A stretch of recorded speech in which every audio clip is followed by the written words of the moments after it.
तर नेक्स्ट स्टेजला आपण हेच एक एक टास्क ठेवूया की क्वेश्चन सगळे लिहूया, जेवढ्या वेळात आहे तेवढ्यात लिहूया आणि हळूहळू आपण इम्प्रुव्हमेंट करत जाऊया की तो क्वेश्चन कम्प्लीट होऊया 9 मिनिटात. ठीक आहे, ऍटलीस्ट आपल्या एक टाइम बाउंडनेसची सवय लागून जाईल सुरुवातीला. ठीक आहे. आता दुसरं आपण एक आता असं बघितलं की बऱ्याच जणांचा आणखीन क्वेश्चन अंडरस्टँडिंगला प्रॉब्लेम आहे. म्हणजे बरेच जण विचारताय वेगळं क्वेश्चन मध्ये आणि लिहिताय वेगळंच. आता ते आपण एका क्वेश्चननुसार बघत जाऊया. म्हणजे असं क्वेश्चननुसार काय काय मिस्टेक्स केलेत मी तुम्हाला सांगत जाईन सगळ्यांच्याच. ठीक आहे का टेस्ट सगळ्यांकडे अवेलेबल आता? सेकंड टेस्ट आहे का सगळ्यांकडे?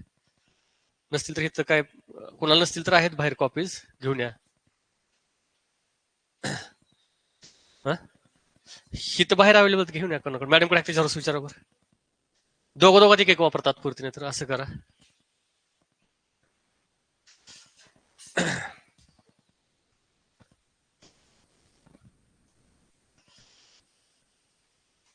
दोघं दोघात वगैरे एक घ्या तो, पण ते यूज करा तुम्ही वगैरे, असं घेऊन घ्या दोघं दोघात.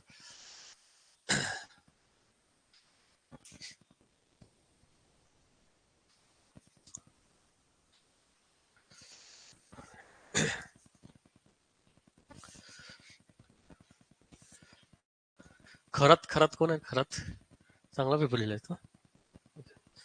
जाताना हे करून जा, मेंटरशिप करून जा कम्प्लीट. हा थांबून थोडा वेळ. चांगला लिहिलाय पेपर. पण तरी गरज आहे की थोड्या आतल्या क्वेश्चन मध्ये थोडंफार.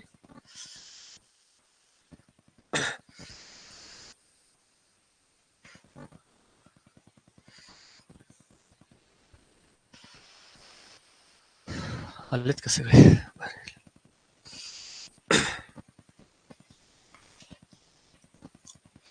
आणि आणखीन एक एक गोष्ट करा की पेजेस ठरवून द्या.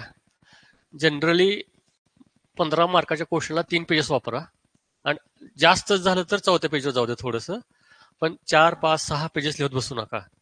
10 मार्काला शक्यतो 2 पेजेस कम्प्लीट आणि पुढचं एक पेज थोडं बहुत जाऊ द्या, गेलं तर ते पण. नाही तर 2 पेजेस मध्ये कम्प्लीट करा. आणि 5 मार्काच्या क्वेश्चनला एकच पेज लिहा, फ्रंट पेज फक्त लिहा, त्यातच कम्प्लीट करा शक्यतो. त्यामुळे काय होईल की थोडंसं आपल्याला सवय लागून जाईल आत्ताच. नाहीतर एकच काय काय जण 5 मार्काच्याला 3 पेजेस लिहिलेत आणि 15 मार्काच्या 2 पेजेस लिहिलेत. तसं नको व्हायला उगाचच.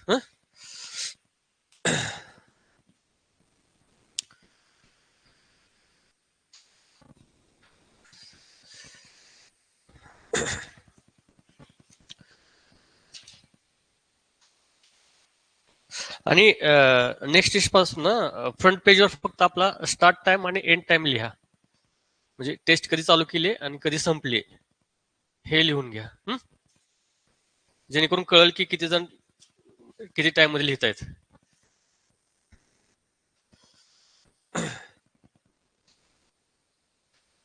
ठीक आहे, त्यावर डिस्कस करूया परत जाताना. ठीक आहे, क्वेश्चन राहिले बहुतेक तुझा पण एका दुसरा. हा ठीक आहे, चल बघायचं का क्वेश्चन आले सगळेजण बाहेर गेलेले? ठीक आहे. आता पहिला क्वेश्चन होता की आपला enumerate the classification of weed and explain any one of them. ठीक आहे, आवाज येत नाही का? येतो ना? ठीक आहे. तो पहिला क्वेश्चन होता आपला. तर त्याची डिमांड काय होती की आपण पहिल्यांदा फक्त एन्युमरेट करायचं होतं. ठीक आहे,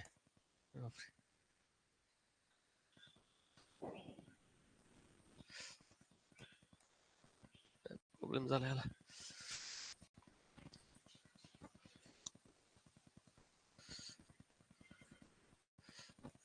ठीक आहे, ओके. ठीक आहे, फक्त एन्युमरेट करायचे होते आपल्याला ऑन द बेसिस ऑफ. ठीक आहे, काय काय जे बेसिस आहेत त्याचे. ठीक आहे, सॉरी जरा मी ह्याच्याबद्दल एवढा अक्वेंटेड नाही त्यामुळे प्रॉब्लेम होतोय.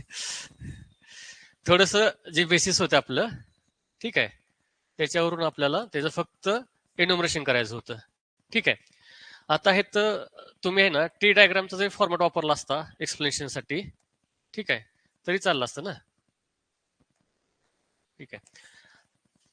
ठीक आहे, आता बऱ्याच जणांनी एक्सप्लेनेशन दिले ते एकाच ह्याचं की त्याच्या लाईफ स्पॅन वरून. ठीक आहे, म्हणजे अॅन्युअल, बायनियल आणि पेरिनियल. म्हणजे मॅक्झिमम 90% जणांनी त्याच एक्सप्लेनेशन दिले. ठीक आहे, त्यात एक चूक काय केली की पहिल्यांदा लिहिताना सगळ्यांनी तेच बेसिस लिहिलाय क्लासिफिकेशनचा, म्हणजे एन्युमरेशनची वेळ आली त्यावेळेस तोच क्लासिफिकेशन पहिल्यांदा लिहिलेला आहे त्यांनी, की based on it's life cycle. ठीक आहे, आणि ते त्यांनी लिहिले. ठीक आहे.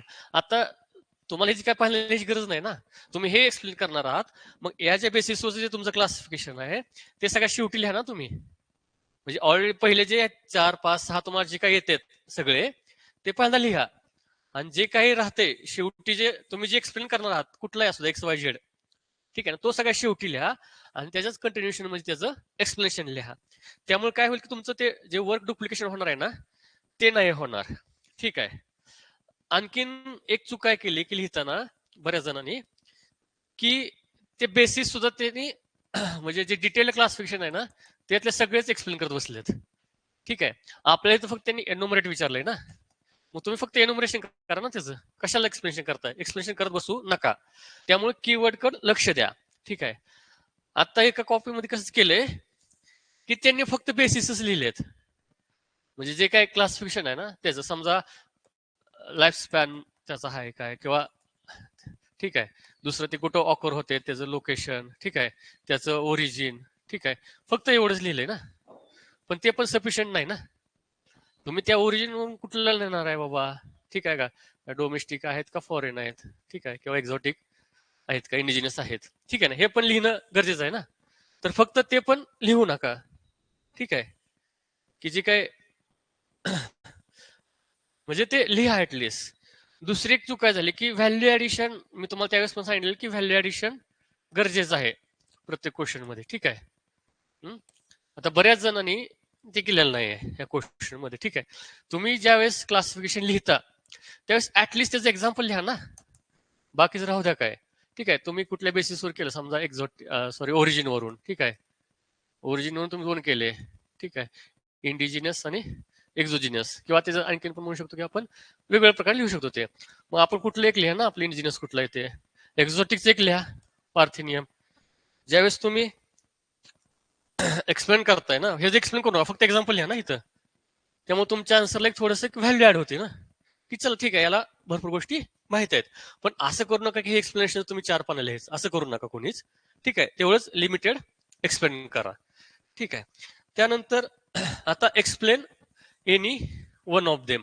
मी तुम्हाला ह्याच्या अगोदर पण सांगितलेलं की प्रेझेंटेशन आपल्या ह्याच्यामध्ये खूप इम्पॉर्टंट रोल प्ले करते. सगळ्यांनी सेम अप्रोच वापरलेला आहे, कोणी सुद्धा एक आउट ऑफ बॉक्स थिंकिंग आलेली नाही की मी ह्याला कसं वेगळ्या पद्धतीनं एक्सप्लेन करू शकतो. ठीक आहे, तुम्ही कुठलं एक्सप्लेन केलं, लाईफ स्पॅनवरून, ठीक आहे, किंवा त्याचे ते कुठल्या गोष्टी होते सरळ लिहिलं, अॅन्युअल काय आहे, बायनियल काय आहे, पेरिनियल काय आहे, सगळ्यांनी तेच लिहिलं. कोणी एक्झाम्पल दिलं नाही. ठीक आहे, सगळ्यांनी तेच लिहिलं. पण तुम्ही इथं लिहू शकता ना की बाबा ह्याची कॅरेक्टरिस्टिक्स, समजा इथं अॅन्युअल, ठीक आहे, इथं बायनियल आणि इथं पेरिनियल. इथं तुम्ही त्याची कॅरेक्टरिस्टिक लिहा ना, त्याची डेफिनेशन लिहा. ठीक आहे, सगळ्यांची लिहा. ठीक आहे, दुसरी काय आहे, त्याची व्हेजिटेटिव्ह स्टेज आणि रिप्रोडक्टिव्ह स्टेज कधी कम्प्लीट होती ती लिहा. ठीक आहे का, त्याचं काय स्पेशल कॅरेक्टरिस्टिक्स आहे ते लिहा. ते कसं कंट्रोल होऊ शकतं, किती डिफिकल्ट आहे टू कंट्रोल, हे लिहा. ठीक आहे, 5 तुम्ही त्याचे एक्झाम्पल लिहा. झालं ना. ठीक आहे, बॉक्स तुम्ही केलं, लिहून घेतलं ना सगळं. ठीक आहे, इथं प्रत्येक ह्या तुम्ही त्याची कॅरेक्टरिस्टिक्स एक्सप्लेन केली, लिहिलं. किती इझी आहे ना, तुम्हाला 5 मार्काचं किती कमी वाट होऊन जातंय. पण कोणी एकाने असा विचार केला नाही, सरळ आपलं ग्रॅमॅटिकली वेळ घालवत बसलाय. तसं करू नका. थोडस विचार करा की मी कसं डिफरंटली करू शकतो, थोडंसं सगळ्यांपेक्षा. तुमचं एक 20, 25, 30 शब्दात एक चांगला आन्सर कम्प्लीट होऊ शकतं इथं. ठीक आहे, त्यामुळे असं काही तुम्ही नवीन अप्रोच अडॉप्ट करू शकता का, इकडे पण लक्ष द्या. ठीक आहे, प्रत्येकच क्वेश्चन सेम मॅनर मध्ये किंवा सेम वेनी लिहू नका. ठीक आहे, जेवढं विचारलंय तेवढं लिहा, बट त्याला रिलेटेड व्हॅल्युएशन काय करता येतंय ते प्रयत्न करा. दुसरी गोष्ट ऑब्झर्व केलेली म्हणजे मी इंट्रोडक्शन आणि कन्क्लुजन म्हणजे मॅक्सिमम जणांनी लिहिलेलं नाहीये. मागच्या वेळेस पण सांगितलेलं की इंट्रोडक्शन आणि कन्क्लुजन हे 2 इम्पॉर्टंट आस्पेक्ट्स आहेत तुमच्या आन्सरचे. ठीक आहे, ऍटलिस्ट काही जणांनी इंट्रोडक्शन लिहिलंय, पण कन्क्लुजन 90-95% जणांनी लिहिलेलंच नाहीये कुठल्याच आन्सरला. ठीक आहे. आता इथं आपला टेक्निकल पेपर आहे. थोडस इंट्रोडक्शन मध्ये तुम्हाला एक एक लिबर्टी राहते की तुम्ही टेक्निकल इंट्रोडक्शन देऊ शकता ना. म्हणजे डेफिनेशन देऊ शकता जनरली. आता तुम्हाला वीडचं क्लास विचारलं, जनरल तुम्ही वीड जरी डिफाईन केलं असतं तरी चालण्यासारखं होतं ना. इथं ह्या क्वेश्चनला इंट्रोडक्शन मध्ये तुम्ही वीडची जरी डेफिनेशन दिली असती तरी चालण्यासारखी होती. यात काय असं वेगळं नाही ना काय. ठीक आहे.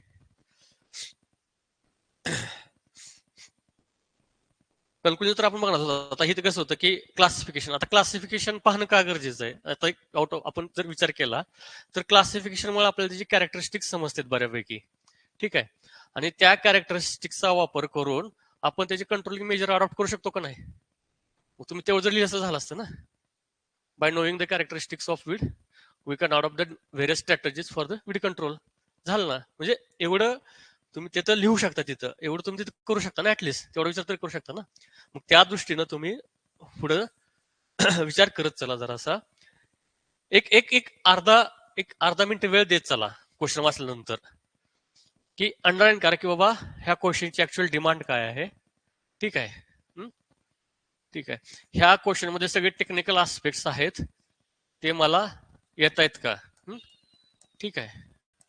आणि ह्यामध्ये मी काही एक व्हॅल्यू ऍडिशन म्हणा किंवा प्रेझेंटेशन डिफरंटली करू शकतं.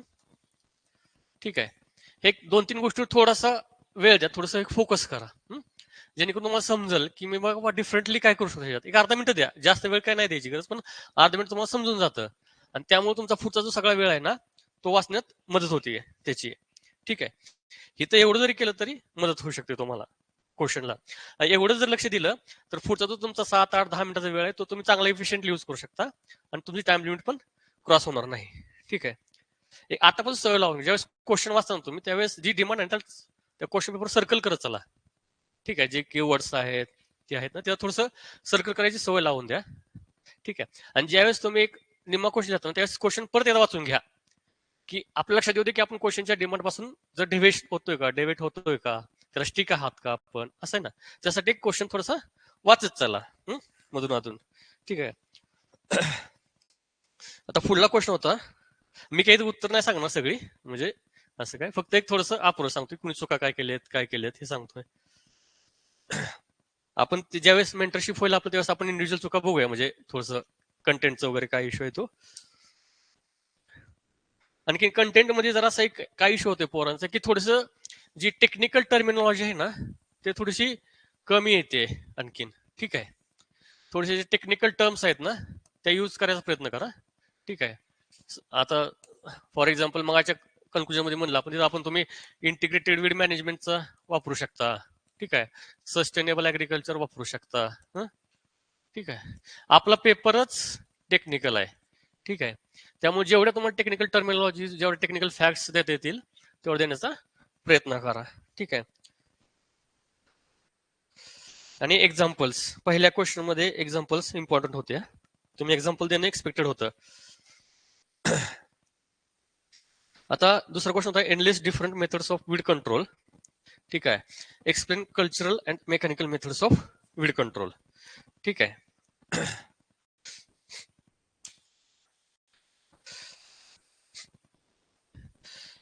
आता इथं पण तुम्ही जनरल तुमच्या इंट्रोडक्शन मध्ये जनरली वीड कंट्रोल डिफाईन जरी केलं किंवा त्याचे एक जनरल मिनिंग जर दिलं तर सफिशियंट होतं, पण तसं कोणी देण्याचा 90% जणांनी प्रयत्न नाही केलेला. तर ते देत चला की बघा कीवर्ड काय आहे ते तुम्हाला मिनिंग देता येते का, जनरल द्या ना डेफिनेशन. वीड कंट्रोल म्हणजे काय ना. ठीक आहे. ठीक आहे. तेवढं तरी देत चला. आता इथं पण तोच इश्यू होता. तुम्हाला पहिल्यांदा एंड लिस्टिंगला विचारलंय. ठीक आहे. तर काय काय जणांनी तिथंच एक्सप्लेन केलेत बाकी मेथड सुद्धा. तसं काय करू नका, फक्त एंड लिस्ट करून घ्या. ठीक आहे. आणि इथं फक्त तुम्हाला कल्चरल आणि मेकॅनिकल मेथड्स एक्सप्लेन करायला विचारलेत. आता इथं काय प्रॉब्लेम झालाय, तुम्हाला ह्या मेथड्स एक्सप्लेन करायला विचारलेत ना. मग मला असं एक्सपेक्टेड होतं की तुम्ही ह्या मेथड कशा एक्सप्लेन करताय ना. मला फक्त त्या मेथड तुम्ही सांगून उपयोग नाही ना. की ह्या मेथड्स आहेत, त्या मेथड्स आहेत. मग पहिला जो पार्ट आहे त्या एक्सप्लेनेशन मध्ये तो मला असा एक्सपेक्टेड होता की तुम्ही लिहा की बाबा मेकॅनिकल मेथड्स म्हणजे काय है ना. ठीक आहे, म्हणजे काय हे लिहा ना तुम्ही. ठीक आहे ना. दुसऱ्या पार्ट मध्ये असं एक्सपेक्टेड होतं की तुम्ही त्याच्या स्पेसिफिक अप्रोचेस आहेत ना मेकॅनिकल मध्ये ते लिहा ना, आणि ते ब्रीफली एक्सप्लेन करा प्रत्येक अप्रोच ना. ठीक आहे. हम्म. आणि तिसरं होतं की तुम्ही व्हेरी शॉर्टली ना, म्हणजे व्हेरी ब्रीफली, की जे आपले मेकॅनिकल मेथड आहे ना त्याचे ऍटलिस्ट ऍडव्हान्टेजेस आणि डिसएडव्हान्टेजेस लिहा ना. कारण की माझा क्वेश्चनच हा होता की तुम्ही हे एक्सप्लेन करा ना. म्हणजे एक्सप्लेनेशन मध्ये मला काहीतरी तुम्ही ज्यादा ऍडिशनल आस्पेक्ट्स लिहिले पाहिजेत ना. तुम्हाला ती एक पर्टिक्युलर मेथड एक्सप्लेन करायची ना तुम्हाला. ज्यावेळेस तुम्ही एखादी मेथड एक्सप्लेन करता त्यावेळेस त्याची काहीतरी ऍडव्हान्टेजेस डिसएडव्हान्टेजेस आस्पेक्ट्स आहेत ना ते कव्हर करणं गरजेचं असतंय. Same applies with the cultural method. ठीक आहे. हम्म. आता ह्या दोन्ही मेथड्स मध्ये बऱ्याच पोरांनी जनरल मेथड लिहिले आहेत. ठीक आहे. बऱ्याच त्यात जे काय त्याच्या स्पेसिफिक मेथड्स आहेत बाबा, भरपूर स्पेसिफिक मेथड्स आहेत ना तुमच्या. कुठे सोलरायझेशन आहे, स्टेल सेल बीड आहे, भरपूर मेथड आहेत तशा.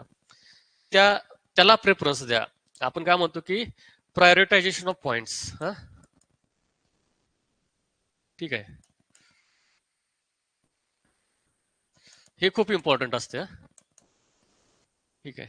आपण ज्यावेळेस एखादा पॉइंट लिहितो त्यावेळेस जो जनरल पॉइंट असतो ना त्याला खूप कमी वेटेज असते.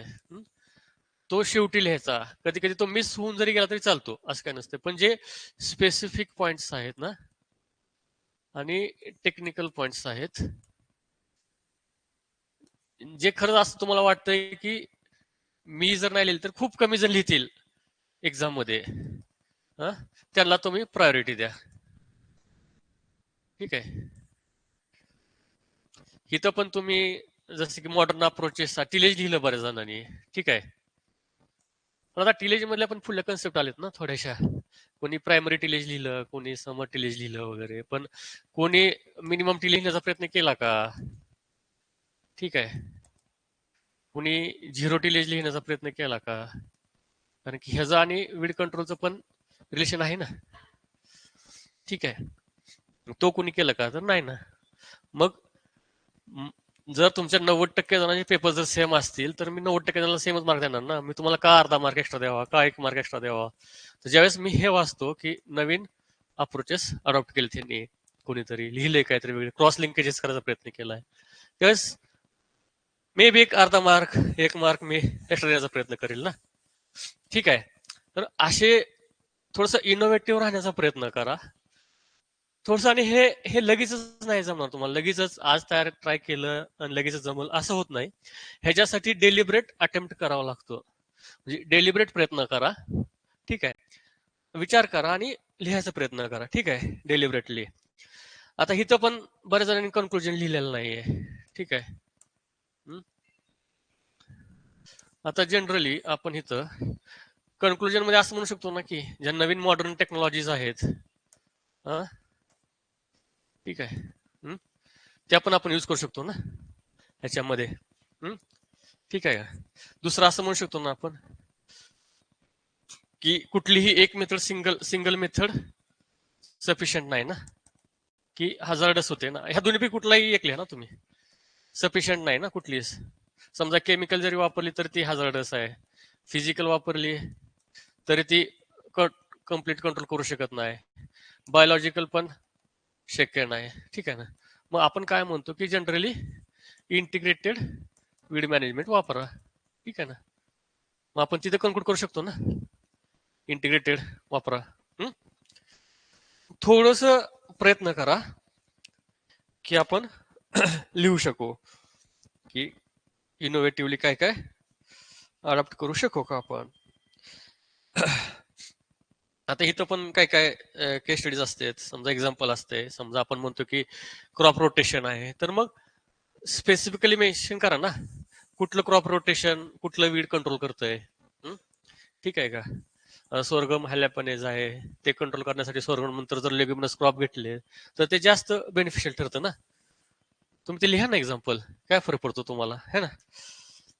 ठीक आहे, मुव्हिंग करताना किंवा जे आपण ड्रेजिंग वगैरे आहे तिथं वॉटर हायसिन कंट्रोल करतो, हे करतो. ते लिहायचा प्रयत्न करा, ते एक एक्झाम्पल टाका स्पेसिफिक, रादर दॅन दुसरं काहीतरी एक्सप्लेन करण्यापेक्षा स्पेसिफिकल तेवढं मेन्शन करा तुम्ही. ठीक आहे का? जेणेकरून तुम्हाला तिथं व्हॅलिडेशन होईल, तुम्हाला मदत होईल ना मार्क वाढण्यासाठी. ठीक आहे का? ह्यात काय काय, ह्या 2 क्वेश्चन मध्ये कोणाला काय अडचण आणखी स्पेसिफिकली ह्याच्याशी रिलेटेड आहे का कोणाला काय? हा, जनरल फक्त एन्युमरेट करायचं. ठीक आहे का? हे कॉस्ट इफेक्टिव्ह आहे. ठीक आहे, इझी टू अप्लाय आहे. ठीक आहे. त्यानंतर एन्व्हायरमेंटल इम्पॅक्ट लिमिटेड आहे. ठीक आहे, लिमिटेड. ओके, बस एवढंच केलं तर चालतं. असं काही नाही की तुम्ही त्याला नंबर द्या 1 2 3 काही गरज नाही, कारण की तो पार्ट हा तुमचा फक्त त्याला एक अपेंडेजेस म्हणून आहे, म्हणजे त्याला एक व्हॅल्यू ऍड करतो तुमचा त्या आन्सरला, त्यामुळे तो लिमिटेडच लिहायचा फक्त. असं करायचं. एवढं जरी लिहिलं तरी भरपूर झालं. पण लिहा. हं. बघा, जर तुम्ही चांगले पॉईंट लिहिणार असाल, आता क्वेश्चन किती मार्क, 15 मार्कला होता ना हा, तर तुमचं जे एनलिस्टिंग साठी जे होते 5 मार्क समजा, आणि तुमचे जे दोन्ही मेथड्स होत्या 5 5 मार्काला होत्या. ठीक आहे, एक्सप्लेन करायला तरी जनरल तुम्ही एक 8 7 8 7 8 तरी दोन्ही मध्ये लिहिणं एक्सपेक्टेड होतं तेवढं. पण ते स्पेसिफिक आणि चांगले पॉईंट. ठीक आहे.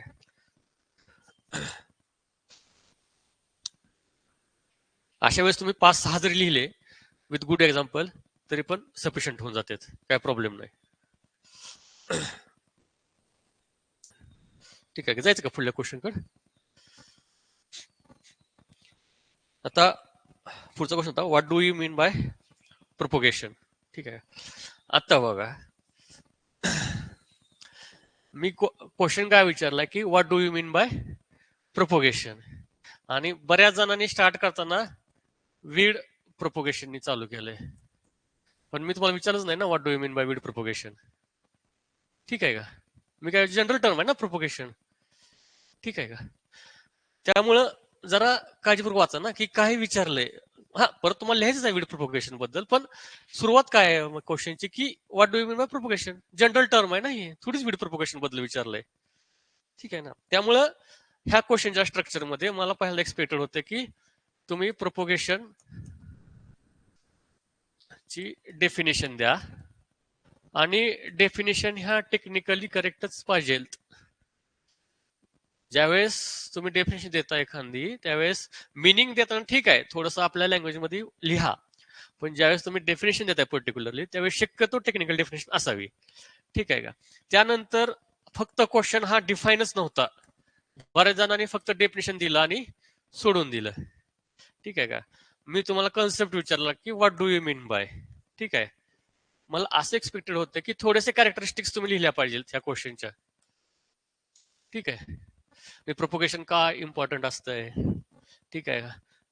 ठीक आहे, आपली कंटिन्युटी राहण्यासाठी लाईफची वगैरे. ठीक आहे, थोडस एक एक एक आस्पेक्ट असतं की तो मी एक जनरली थोड्या लिहिला असता तरी चालला असता. ठीक आहे ना? त्यानंतर मग मला एक्सपेक्ट होते की तुम्ही लिहायचं की वीड प्रोपोगेशन, कारण की त्याचा जो पुढचा क्वेश्चन आहे तो वीड प्रोपोगेशनशी रिलेटेड होता. ठीक आहे, मग इथं मला हे लिहिणं एक्सपेक्टेड होतं की वीड प्रोपोगेशन म्हणजे काय. ठीक आहे,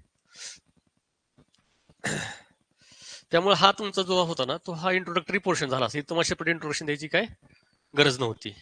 ठीक आहे, हे तुमचं इंट्रोडक्शन म्हणून वर्क केलं असतं त्यांनी. ठीक आहे, त्याच्यानंतरचा होता आपला की explain the types of weed multiplication. आता इथं वीड मल्टिप्लिकेशनचे टाइप्स, आणि शेवटी कन्क्लुजन.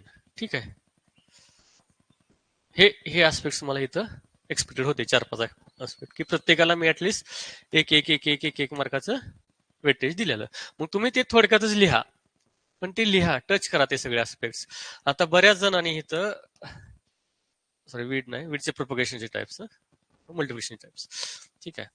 तर हिथंच हिथंच वेटेज दिलं मॅक्सिमम, सगळ्या जणांनी तेच लिहिलं, सेक्शुअल असेक्शुअल, मग सेक्शुअल मध्ये परत त्याचे सब टाइप्स वगैरे.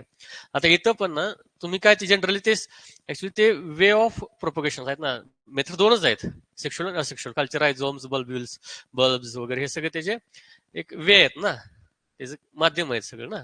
त्यामुळे ते काही सेपरेट मेथड नाही ना ती, ठीक आहे ना. मग त्यामुळे तुम्ही जर नुसता टी डायग्राम जरी काढून लिहिला असतं तेवढंच, सेक्शुअल आणि असेक्शुअल, ठीक आहे, तर ह्याच्यामध्ये तुम्ही सीड लिहिणारच आहे. थोडंसं एक्सप्लेन करा इथंच, इथंच असेक्शुअल मध्ये त्याचं डेफिनेशन द्या, आणि नुसतं हे करून लिहा ना फक्त बल्बिल्स, त्याचं एक्झाम्पल द्या, बल्ब्स त्याचं एक्झाम्पल द्या, हां ठीक आहे, वाईल्ड ओनियन फॉर एक्झाम्पल, हां असं द्या ना फक्त. ते कारण वेटेज त्याचं असतानाच 1-1.5 मार्काचं आहे ना, मग कशाला त्याला एवढं तुम्ही त्याला एक्सप्लेन करत बसलाय परत नंतर, की बल्बिल्स अंडरग्राऊंड पार्ट आहे, सॉरी रायझोम्स अंडरग्राऊंड आहे, वरचं अबोव ग्राउंड आहे, काय त्याचं एवढं काय त्याची एक्सपेक्टेशन होती. हा जर क्वेश्चन 15 मार्काला असता किंवा 10 मार्काला असता तर हे डिटेलमध्ये तुम्ही एक्सप्लेन करणं नेसेसरी होतं, पण हा क्वेश्चन असतानाच 5 मार्काला होता, त्यामुळे तुम्हाला डिटेलमध्ये एक्सप्लेन करणं गरजेचंच नव्हतं. त्यामुळं तुमचं जे स्ट्रक्चरिंग आहे, ठीक आहे, क्वेश्चनचं आणि जे रायटिंग आहे ना, ते कधी पण बेस्ड ऑन तुमच्या मार्क्सवर पाहिजे, ठीक आहे. एकच क्वेश्चन आपण 10 मार्काला लिहू शकतो, एकच क्वेश्चन आपण 15 मार्काला लिहू शकतो, तोच क्वेश्चन 5 मार्काला पण लिहू शकतो ना, ठीक आहे ना. मग त्याच क्वेश्चन मध्ये तेवढाच कंटेंट तेवढ्या मार्काचा कसा लिहायचा, ठीक आहे ना, हे पण आपल्याला समजलं पाहिजे. त्यामुळे ज्यावेळेस क्वेश्चन लिहिता त्यावेळेस तुम्ही मार्क्स किती आहेत ह्याच्याकडे पण एक लक्ष राहू द्या थोडस, ठीक आहे. मी कायम फोकस जो असतो ना आपला कधी पण, किंवा ऍज अ इव्हॅल्युएटर म्हणून किंवा एक एक एक्झामिनर म्हणून, मला एकच आस्पेक्ट तुम्ही जास्त एक्सप्लेन करायला आवडत नाही. म्हणजे कोणी असू द्या इव्हॅल्युएटर, मला काय पाहिजे असते की तुम्ही मल्टिपल आस्पेक्ट कव्हर करताय का, ठीक आहे, मल्टिपल आस्पेक्ट कव्हर करताय का, ठीक आहे, मल्टिपल आस्पेक्ट पण ते पण रिलेटेड. असं नाही की विचारलंय मल्टिपल आस्पेक्ट कव्हर करायचे म्हणून चला हे लिहा ते लिहा, असं नाही करायचं. त्याच्याशी रिलेटेड पाहिजे, ती जी तिथे की टर्म वापरलेली आहे त्याच्याशी सुसंगत पाहिजे, त्याच्याशी रिलेव्हंट पाहिजेत, ठीक आहे.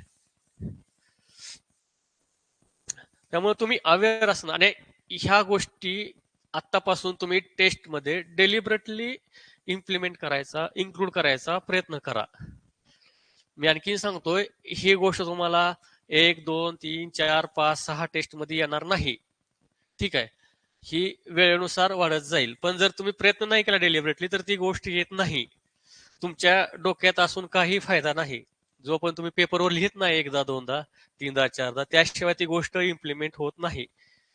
आता माझ्या लक्षात असते की, माझ्या डोक्यात असते की नाही हे असं असं लिहायचं आहे, म्हणजे ज्यावेळेस ऍक्च्युअल पेपर स्टार्ट होतो, आपण लिहितो त्यावेळेस टाइमचा क्रंच असतो, ठीक आहे. त्यामुळे त्या सिच्युएशन मध्ये आपण तेवढ्या वेळेमध्ये थिंक करू शकत नाही की मी कुठला डिफरंट अप्रोच अडॉप्ट करू शकतोय किंवा शकते. त्यासाठी तुम्हाला अगोदरच तशी तुमच्या ब्रेनला प्रॅक्टिस पाहिजे की तेवढ्या टाइम क्रंच मध्ये मी कसं डिफरंट वे ऑफ प्रेझेंटेशन आणि स्ट्रक्चरिंगचा अडॉप्ट करू शकतो, किंवा कुठले कुठले आस्पेक्ट्स मी कव्हर करू शकतो, किंवा 5 मार्कासाठी मी किती लिहू शकतो. आणि त्याच्यासाठी तुम्हाला आत्तापासूनच तसं ट्रेन होणं गरजेचं आहे. आणि खरा पर्पज टेस्टचा तोच असतो, मार्क्स मार्क्स किती मिळाले, तुम्ही काय केलं, ह्याला खरंच महत्व नसतंय. ऍक्च्युअल एक्झामिनेशन मध्ये कसं स्केलिंग होणार आहे, काय होणार आहे, कुणाला माहित नाही, ठीक आहे. माझं स्वतःच एक्झाम्पल सांगतो. 2016 मध्ये, ठीक आहे, मला GS1 ला 117 मार्क होते, ठीक आहे. ते ऑल इंडियामध्ये पहिल्या 10 मध्ये असतील 2016च्या, ठीक आहे. आणि त्याच नंतर 2017च्या मेन्सला मला त्याच पेपरला 65 मार्क्स होते, ठीक आहे. आणि ह्यावेळेसच ह्याच पेपरमध्ये माझं 6 मार्कांनी सिलेक्शन गेलेलं फायनलचं इंटरव्ह्यू नंतरचं. असं नाही की ह्यावेळेस मी काय वेगळं केलं आणि ह्यावेळेस काय वेगळं केलं. इथं फरक होता स्केलिंगचा किंवा त्यांनी कसं मार्किंग पॅटर्न अडॉप्ट केलं त्याचा. ठीक आहे. त्यामुळे तुम्हाला टेस्टमध्ये, आणि माझं स्वतःच एक्झाम्पल आहे की मला टेस्टमध्ये कधीच 60-65च्या वर मार्क पडत नसायचे कुठल्याच टेस्टमध्ये. मी भरपूर टेस्ट दिलीत असताना पण. त्यामुळे मार्क्सचा इथल्या टेस्टचा त्याचा काही संबंध नाही. आपलं जे पर्पज आहे टेस्टचं ते अगोदर आपण समजून घेणं गरजेचं आहे. आपलं मेन पर्पज काय आहे की मग आपली स्वतःची इम्प्रुव्हमेंट होते का. ठीक आहे. जे काय टेक्निकल आस्पेक्ट्स आहेत टेस्टचे, म्हणजे सॉरी आन्सर रायटिंगचे, जसं की इंट्रोडक्शन, ठीक आहे, conclusion, presentation, structuring, demand understanding, हे सगळे फुलफिल होत आहेत का, प्रत्येक टेस्टनुसार त्यामध्ये काय फरक पडतोय का, इम्प्रूव्ह होते का, हे आपलं मेजर कन्सर्न असलं पाहिजे टेस्टसाठी. ना की मला मार्क किती पडले, काय झालं, हे जास्त इम्पॉर्टंट नाही, कारण की ते मार्क्स व्हॅरी होतात, हे होणार. त्यामुळे त्याचा विचार करू नका, फक्त ह्या इम्प्रुव्हमेंट बद्दल लक्ष द्या. ठीक आहे. आता आपला नेक्स्ट क्वेश्चन होता short notes on different approaches of biological weed control. ठीक आहे. हे तर सिम्पल होतं ना की अप्रोचेस लिहायचे होते आपल्याला. ठीक आहे का. आता इथं पण बरेच जणांनी थोडीशी कन्सेप्च्युअल अंडरस्टँडिंग कमी असल्यामुळं प्रॉब्लेम झाला. ठीक आहे. जनरली बऱ्याच जणांनी बायोलॉजिकल वीड कंट्रोल बद्दलच लिहिलं. ठीक आहे. पण इथे तुम्हाला काय विचारलं तर अप्रोचेस विचारलेले ना. ठीक आहे का. ठीक आहे. तर थोडस लक्ष द्यायचं चला क्वेश्चन वाचताना की काय विचारलंय आणि काय लिहायचं आहे. जनरली इथं तुम्ही इंट्रोडक्शन मध्ये जरी बायोलॉजिकल वीड कंट्रोल किंवा बायोलॉजिकल वीड कंट्रोल हे जर एक्सप्लेन केलं असतं किंवा डिफाईन केलं असतं तरी चाललं असतं, पण कोणी सुद्धा तेवढं एफर्ट्स नाही घेतलं की मी डिफाईन करावी का नाही करावी. ठीक आहे. तर ते करत चला. आणखी सांगतो की जर तुम्हाला स्पेसिफिक इंट्रोडक्शन माहित नसेल किंवा काय करावं हे ऐन टायमाला सुचत नसेल तर क्वेश्चन मधली की टर्म उचलायची, ती डिफाईन करून द्यायची. ठीक आहे. आपला पेपर हा टेक्निकलच आहे, त्यामुळं डेफिनेशन जर दिली तर चालते. हा, जर तुम्हाला स्पेसिफिक एखादं चांगलं इंट्रोडक्शन माहित असेल तर ते द्या, पण ऐन वेळेस त्या टाइम क्रंच तुम्हाला नाहीच आठवलं किंवा प्रेशर खाली तुम्हाला नाहीच आठवलं तर तुम्ही काय लिहायचं त्यापेक्षा सरळ एक जनरल अप्रोच करा की ती की टर्म डिफाईन करायची. ठीक आहे. आता मग ही तर तुम्हाला अप्रोचेस विचारलेले, तर बऱ्याच जणांनी फक्त लिहिले 2 अप्रोच. ऍक्च्युली आता ते रिसोर्सेस नुसार वगैरे कुठं 2 असतील कुठं 3 असतील हे थोडंसं व्हॅरी होतं. ठीक आहे. त्याचं काय असं हार्ड अँड फास्ट रूल नाही. तो माझा कन्सर्न नाहीये. ठीक आहे. पण बऱ्याच जणांनी अप्रोचेस मध्ये लिहिले 2 अप्रोचेस. ठीक आहे. एक तर इनंडेटिव्ह, ठीक आहे, आणि दुसरा ठीक आहे बायो हर्बिसाइड बेस्ड. ठीक आहे. हे 2 लिहिले बऱ्याच जणांनी. ठीक आहे. पण ते कोणीच सांगितलं नाही की काय आहे ते. डायरेक्ट एक्झाम्पल सांगितले, झायगोग्रामा सोडून द्या, हे करा. ठीक आहे. तसं नाही ना. तुम्हाला शॉर्ट नोट विचारले ना, ऍटलिस्ट सांगा ना की इनंडेटिव्ह मेथड म्हणजे काय आहे. ठीक आहे. आता जनरली मी जर लिहिलास तर 3 approaches me adopt, A B C 3 approaches होते. ठीक आहे. पहिला होता की क्लासिकल अप्रोच समजा आपला. ठीक आहे. दुसरा होता तो म्हणजे आर्ग्युमेंटिव्ह अप्रोच. ठीक आहे. आणि तिसरा होता कॉन्झर्वेटिव्ह. ठीक आहे. हे 3 अप्रोचेस आहेत समजा बायोलॉजिकल वीड कंट्रोलचे. तर मग मला असं पाहिजे होतं की तुम्ही हे लिहा, मिनिंग द्यायचं ना की काय आहे. जनरली क्लासिकल अप्रोच मध्ये कसं होतं की एक नवीन जो काय बायोलॉजिकल एजंट आहे न्यू, तो त्या एन्व्हायरमेंट मध्ये सोडला जायचा. ठीक आहे. स्पेसिफिक एन्व्हायरमेंट मध्ये सोडला जायचा आणि त्याच्या थ्रू कंट्रोल मिळवला जायचा तो त्या पर्टिक्युलर वीडवर. ठीक आहे. मला हे गरजेचं होतं ना, आणि त्यानंतर तुम्ही ते एक्झाम्पलनी सांगा. की कुठला एजंट सोडलेला पर्टिक्युलर कुठल्या वीडसाठी. आर्ग्युमेंटिव्ह मध्ये कसं होतं की जनरली त्या एन्व्हायरमेंटमध्ये ठीक आहे काही natural enemies for that particular weed आहेत, एक्झिस्ट करतायत. मग ह्या आर्ग्युमेंटिव्ह मध्ये मला ते त्यांचं फक्त कॉन्सन्ट्रेशन किंवा त्यांचे नंबर इन्क्रीज करायचे आहेत ना. जिथं आता मला समजा कंट्रोल करण्यासाठी मला 10ची गरज आहे, एक एक हायपोथेटिकल एक्झाम्पल सांगतो, 10ची गरज आहे, सध्याला माझ्याकडे 5 आहेत तिथं. मग मला हे फक्त 5चे 10 करायचे, त्यांचं जो नंबर आहे तो मला इन्क्रीज करायचा आहे, म्हणजे आर्ग्युमेंट करायचा आहे ना. ठीक आहे, झालं. आणि त्याचं एक एक्झाम्पल देऊन द्या, कुठला आहे तो. तिसरा कॉन्झर्वेटिव्ह म्हणजे काय, आहेत सफिशियंट नंबरमध्ये आहेत, ऑलरेडी अवेलेबल एक्झिस्टिंग आहेत, आणि त्याच नॅचरल एनिमीचं मला फक्त कॉन्झर्वेशन करायचंय. ठीक आहे, त्याचं एक एक्झाम्पल द्या. झालं, 5 मार्काला एवढं मोर दॅन इनफ आहे. मग आता बऱ्याच जणांनी फक्त मिनिंग दिलं नाही, काय दिलं नाही, की एक एक्झाम्पल दिलं, विषय मिटवला. बाकी लिहिलं की बायोलॉजिकल चांगला आहे, एन्व्हायरमेंटली हे आहे. मला त्याचं कन्सर्नच नाहीये ते चांगलं आहे वाईट आहे. मी तुम्हाला काय विचारलंय, मला फक्त अप्रोचेस सांगा, कुठले कुठले अप्रोचेस आहेत ते. मला तुम्ही सांगू नका ते की ते चांगलं आहे का वाईट आहे, ऍडव्हान्टेजेस काय आहेत, डिसएडव्हान्टेजेस काय आहेत. त्याचे तुम्ही 10 जर एक्झाम्पल दिले तरी मला ते काय कामाचे नाहीत. तुम्ही मला फक्त एकच रिलेव्हंट एक्झाम्पल द्या प्रत्येक हेडिंग खाली, बस आहे, मोर दॅन इनफ आहे. ठीक आहे.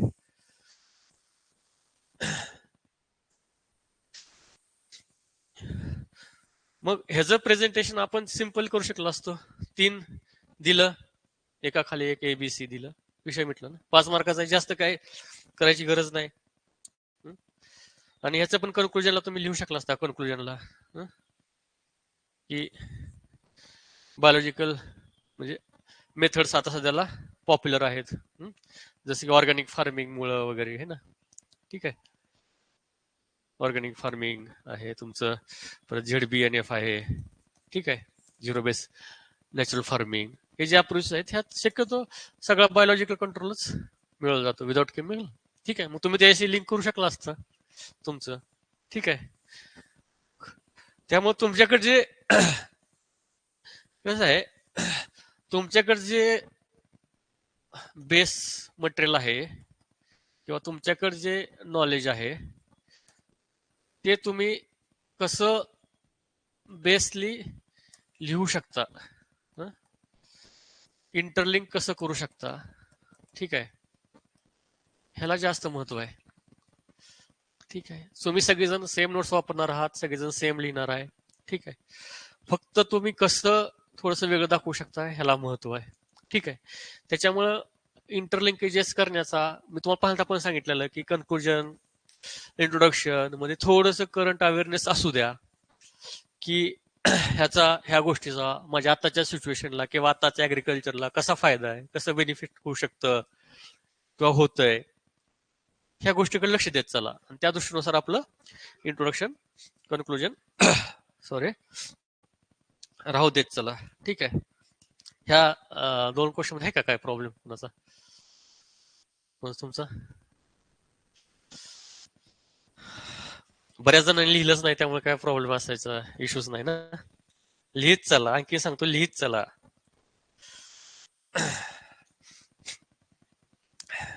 जोपर्यंत लिहिणार नाही तोपर्यंत मिस्टेक्स कळणार नाहीत, आणि जोपर्यंत मिस्टेक्स कळणार नाहीत तोपर्यंत इम्प्रुव्हमेंट करू शकणार नाही. तुम्ही जेवढा वेळ वाचताय तेवढा वेळ लिहिलं पाहिजे डेली सुद्धा. ही एक्झामच लिहिण्याची आहे, त्यामुळं जेवढं लिहिचाल तेवढं फायद्यात राहसाल. तुम्ही अभ्यास केला सगळं, आणि हे एक मिथ आहे की मी सगळं कंप्लीट करून रिव्हिजन करून टेस्ट देईन लिहीन. तुमची रिव्हिजन कधी होत नसते, तुमचा सिलेबस कंप्लीट कधी होत नसतं, तुम्ही कधीच लिहित नसता, नाही. त्यामुळे जिथं आहे तिथून सुरुवात करा. कितीही वर्स्ट असू द्या, कितीही खराब असू द्या, कितीही असू द्या, ऍटलिस्ट सुरुवात करा. सुरुवात झाल्याशिवाय तुम्ही इम्प्रुव्हमेंटच करू शकणार नाही. ठीक आहे, आता जेवढे ऍडमिशन आहेत त्यातल्या 10% जणांनी सुद्धा टेस्ट लिहिलेली नाहीये. इथल्या आहेत त्यातले 30% असं पण ऑनलाईन, काय ऑनलाईन आहेत ऑफलाईन आहेत, ह्यातल्या 10% जणांनी सुद्धा टेस्ट लिहिलेली नाही. तसं करू नका.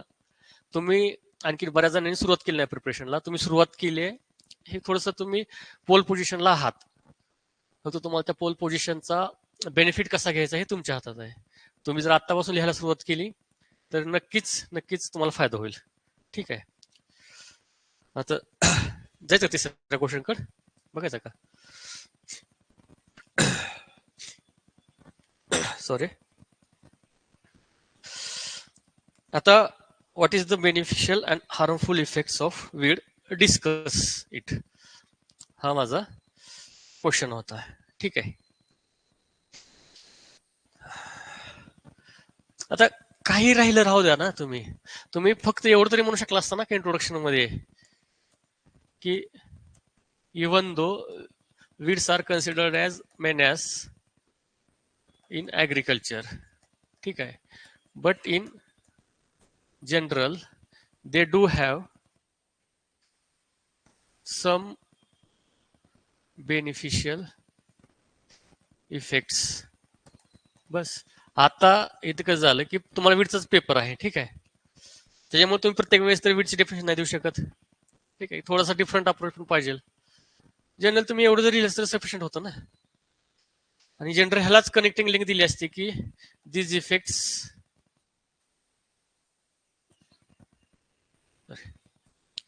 could be seen in following manner किंवा फॉलोविंग पॅरा. काही लिहा ना इथं तुम्ही. ठीक आहे. आणि लिहा त्याचे बेनिफिशियल इफेक्ट, त्याचे हार्मफुल इफेक्ट्स. आता ह्या क्वेश्चन मध्ये काय मिस्टेक्स केलेत पोरांनी. तुम्हाला एक क्वेश्चनचा फ्लो आहे ना तुमच्या समोरच. ठीक आहे. आता पहिला तुम्हाला विचारलं की बेनिफिशियल इफेक्ट्स ना. आता ज्यावेळेस मी इव्हॅल्युएटर म्हणून काम करत असतो त्यावेळेस माझ्या पुढे क्वेश्चन पेपर असतो. ठीक आहे. मग मी क्वेश्चन मध्ये पहिला बोलत असतो काय आहे त्याचं, पहिली डिमांड काय आहे आणि दुसरी डिमांड काय आहे. पहिली होती की बेनिफिशियल इफेक्ट्स. तर बऱ्याच जणांनी उलटे केले की इथं हार्मफुल इफेक्ट्स लिहिलेत आणि नंतर बेनिफिशियल लिहिलेत. ठीक आहे. जास्त काही इम्पॅक्ट नाही, पण करू नका अशी मिस्टेक्स. जसा क्वेश्चनचा फ्लो आहे तसा तुमच्या आन्सरचा फ्लो राहू द्या. जास्त काय तिथं बदलायचा प्रयत्न करू नका. दुसरी मिस्टेक काय केली. ठीक आहे. सॉरी. इथं वेटेजचा प्रॉब्लेम केलाय बऱ्याच जणांनी. ठीक आहे.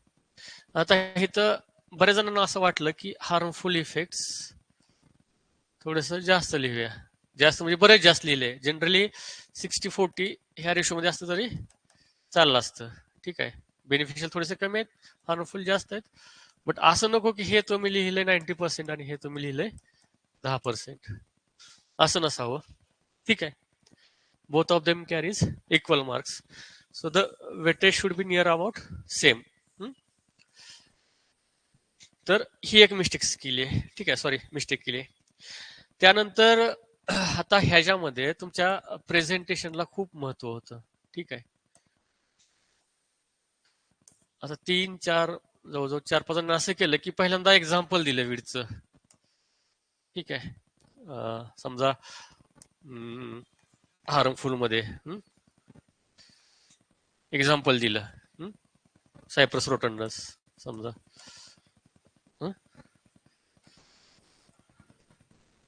ठीक आहे. आणि त्यानंतर त्याचा हार्मफुल इफेक्ट्स लिहिला की लोअर्स द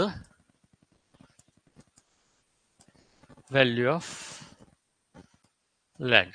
फॉर एक्झाम्पल सांगतो मी तुम्हाला. ठीक आहे. तुम्हाला मी विचारलंय काय आणि तुम्ही लिहिताय काय.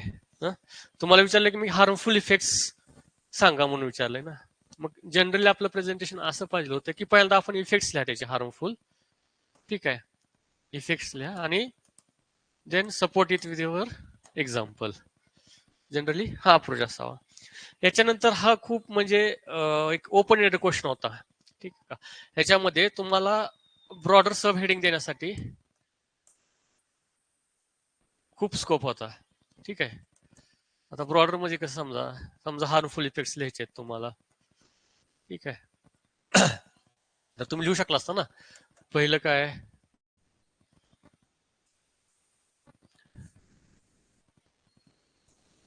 पहिलं काय समजा की इफेक्ट्स ऑन ॲग्रिकल्चर, ठीक आहे. दुसरं तुमच्या एन्व्हायरमेंट बद्दल, ठीक आहे. असं थोडंसं तुम्ही ब्रॉडर सब हेडिंग करून ते लिहू शकला असता. बऱ्याच जणांनी नोट्स मधलं बघून हे तर लिहिलेलं आहे हार्मफुलचं फॉर बऱ्याच जणांनी, पण बेनिफिशियलचं कुणीच लिहिलेलं नाही किंवा तसं थोडासा प्रयत्नही नाही केलेला, ठीक आहे का. तर मग बेनिफिशियल मध्ये पण तुम्ही लिहू शकला असता ना, ठीक आहे. की बाबा त्याचं काय इंडस्ट्रियल युजेस आहेत, इंडस्ट्रियल अँड इकॉनॉमिक युजेस आहेत, ठीक आहे. त्यानंतर ते काय झालं, कोण काय बोललं मला वाटलं कोण. त्याच्यानंतर ॲग्रो बायोडायव्हर्सिटी मेंटेन करतं. आता बऱ्याच वेळा आपण ज्यावेळेस क्रॉस हायब्रिडायझेशन करतो त्यावेळेस आपण वीड मधून एखादा जीन आपल्या कल्टिवेटेड क्रॉप मध्ये घेऊन जाऊ शकतो, ठीक आहे का. बरेच वेळा केलेलं आहे तसं. मग तिथं तो किंवा सिलेक्शन थ्रू थ्रू आपण, आता अमरॅन्थस आहे फॉर एक्झाम्पल, हे पहिल्यांदा वीडच होतं ना, आणि तेच परत आपण भाजी म्हणजे यूज करतो ना. म्हणजे असं सिलेक्शन थ्रू पण मग हे क्रॉप पुढे करून झालं ना, मग होतंय ना. म्हणजे त्याच्यासाठी पण वीड महत्वाचे आहेत ना. त्याच्यानंतर तुम्ही म्हणू शकता ना की बाबा ही जी ऍस्थेटिक व्हॅल्यू आहे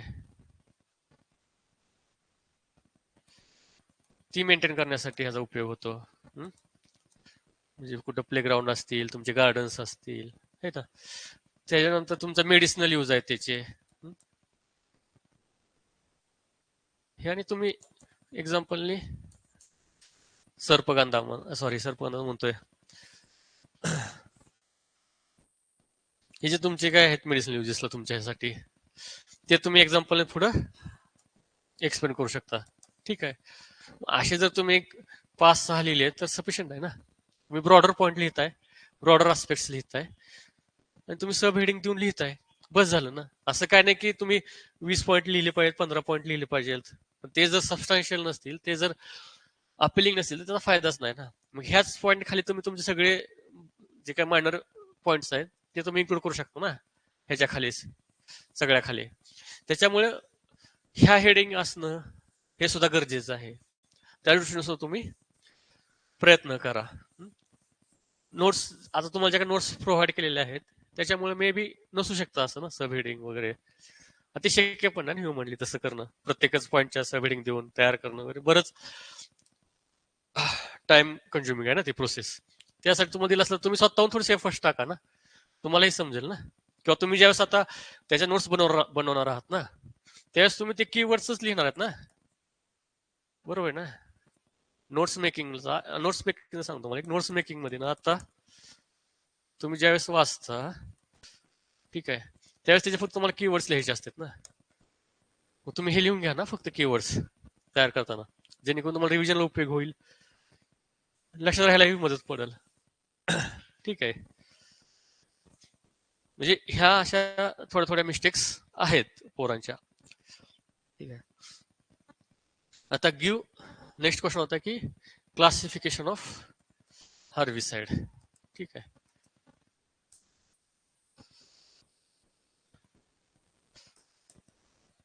बऱ्याच जणांनी म्हणजे लिहिलेलं आहे, ठीक आहे, टी डायग्राम काढला वगैरे लिहिलं. आता ह्याच्या इंट्रोडक्शन मध्ये तसंच सेम अप्रोच आपला आपण वापरलेला, ठीक आहे. की तुम्ही एक्सप्लेन करा हर्बिसाइड, हर्बिसाइड म्हणजे काय डिफाईन करा, त्याचं मिनिंग द्या, ठीक आहे. जस्ट तेवढं दिलं तरी मोर दॅन इनफ आहे. ज्यावेळेस तुम्ही एक्सप्लेनेशन देता त्यावेळेस तुम्ही बेसिस लिहिलेले आहेत तिथं, ठीक आहे. पण आता हा क्वेश्चन जो आहे आपला तो 10 मार्काला आहे ना, बरोबर आहे का नाही. मग फक्त तुम्हाला एन्युमरेट करून चालेल का, नाही चालणार ना.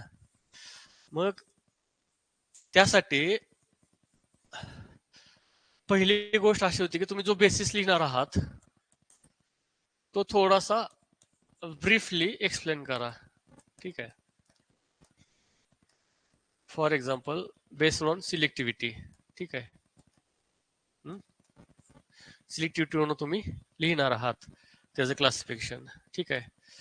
म्हणजे किंवा नॅरो स्पेक्ट्रम आणि ब्रॉड स्पेक्ट्रम. ठीक आहे का. मला हे एक्सपेक्टेड नाही की तुम्ही हे दोन टर्म एक्सप्लेन करा, पण ऍटलिस्ट तुम्ही सिलेक्टिव्हिटी म्हणजे काय हे तर लिहा ना थोडक्यात. ठीक आहे ना, ते तर लिहा सिलेक्टिव्हिटी. कारण की हा जर क्वेश्चन 5 मार्कला असतं तर डायरेक्ट मी असं लिहिलं असतं सिलेक्टिव्हिटी खाली एक्सप्लेनेशन. आता ऍटलिस्ट ह्याचं एक एक्झाम्पल द्या. ठीक आहे ना, ते क्लासिफिकेशन तुम्ही लिहिताय त्याचं एक एक्झाम्पल द्या ना. म्हणजे प्रत्येक जो बेसिस आहे त्यात तुम्ही 3 पॉईंट लिहितायत. ठीक आहे. तो जो बेसिस आहे तो तुम्ही एक्सप्लेन केला, त्याचं सब क्लासिफिकेशन दिलं आणि त्याचं एक्झाम्पल दिलं. ठीक आहे. असे तुम्ही ऍटलिस्ट आपल्याकडे 8 ते 10 बेसिस आहेत. ठीक आहे. एवढं जरी लिहिलं 8 ते 10ला, मी प्रत्येकाला जरी तुम्हाला अर्धा जरी मार दिला तर तुम्ही 50%च्या अबो स्कोर करतात. ठीक आहे. आणि इथं पण परत तुम्ही कन्क्लुजन लिहू शकता की रिसेंटली जे आपले परसिस्टन्सी ऑफ हर्बिसाइड वरती. आता बरेच झालेच ना शिकून परसिस्टन्स हायब्रिड झालं का नाही हर्बिसाइडचं परसिस्टन्स, म्हणजे रेसिड्यू जास्त राहतो वगैरे त्याचं झालंय ना. तेच आहे ना, म्हणजे परसिस्टन्स म्हणजे कसा तो जास्त वेळ तिथं राहतोय हर्बिसाइड. असं ना, पण ऍटलिस्ट तुम्हाला ती टर्म तर माहिती आहे ना. मग तुम्ही तिथे कनेक्ट करू शकलास ना इंटरव्ह्यूला, सॉरी कन्क्लुजनला. मग तुम्ही म्हणू शकता की परसिस्टन्स झाल्यामुळं बायोमॅग्निफिकेशन होत आहे. ठीक आहे. आणि ह्याच्यामुळं नवीन नवीन एन्व्हायरमेंटल कन्सर्न्स जसे की क्रिएट होत आहेत. त्याच्यामुळे आपल्याला एक सस्टेनेबल अप्रोच अडॉप्ट करण्याची गरज आहे. झालं ना, किती सोपं आहे. तुम्ही त्या टर्म बघितलेत, रेसिड्यू बघितले, त्याचे हार्मफुल इफेक्ट तुम्हाला माहित आहेत. मग तेच फक्त तुम्हाला 20 शब्दात इथं कन्क्लुजनला लिहायचं आहे. त्याचमुळे तुम्हाला सांगतो की हे तुम्हाला एफर्ट्स टाकल्याशिवाय होणार नाहीये. ठीक आहे. डेलिबरेटली प्रयत्न करा, लिंक करा, जमून जाईल. ठीक आहे. असं नाही की हे कुणालाच लगेचच आले 2 दिवसात 4 दिवसात, असं होत नाही. की मी प्रत्येक वेळेस एक नोट देतोय की लगेच होत नाही, त्याला वेळ लागतो. पण तेवढ्या वेळेपर्यंत आपण सुद्धा पेशन्स ठेवला पाहिजे, एफर्ट्स टाकले पाहिजेत, कंटिन्युअसली करत राहिलं पाहिजे. ठीक आहे. हा काय सोपा क्वेश्चन होता, म्हणजे ह्यात काय जास्त कोणाला हर्बिसाइडचं फक्त तेच की काय काय लिहायचंय त्यात हे फक्त सांगायचं होतं. काय काय ह्यात कुणाला काय अडचण या क्वेश्चन मध्ये.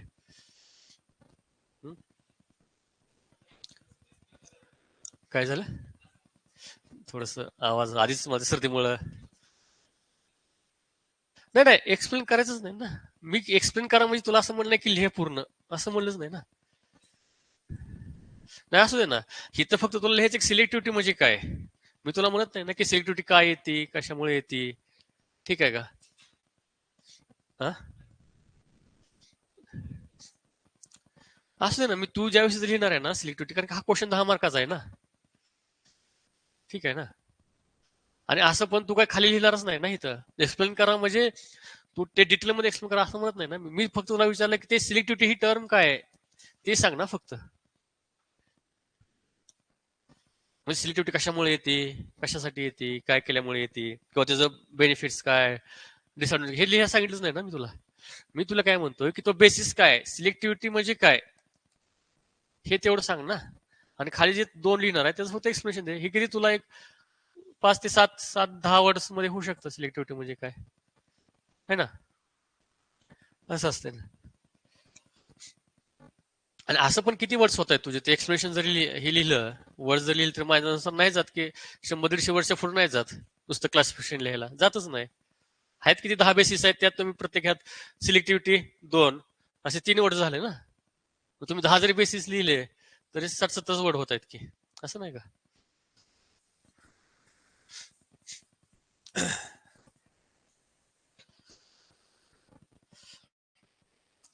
आहे का काय आणखी. हा, हा. तुम्हाला सांगितलं की पहिलं शक्यतो 15 मार्कचं 3 पेजेस मध्ये संपायला पाहिजे. 3 पेजेस म्हणजे असे 3 नाहीत, 1 2 3 असं जनरली. आणि जास्तच मोठा क्वेश्चन असला आणि तुम्हाला एकदम बेस्ट लिहिता येत असला तर एक अर्ध्या पानावर थोडंसं पुढे जाऊ द्या. पण 4 आणि 5 पानं नाहीत लिहित बसायचं कम्प्लीट कधीच. ठीक आहे. एक 10 मार्कासाठी 2 ते 2.5 पेज सफिशियंट झाले. 5 मार्कासाठी तर फ्रंट पेज पूर्ण झालं. बस बस बस तिथंच होते. आणि तेच सांगतो की काय होतं की 5 मार्काला आपण कधी कधी 2-3 पेजेस लिहित बसतो, पण आपल्याला मार्क 5 पैकीच भेटणार आहेत ना, थोडीच 10 पैकी देणार आहेत ते. असं आहे ना. त्यामुळं ते कॉशियसली तेवढं बघायचं की क्वेश्चन किती मार्काला आहे आणि किती लिहायचं आहे तेवढं.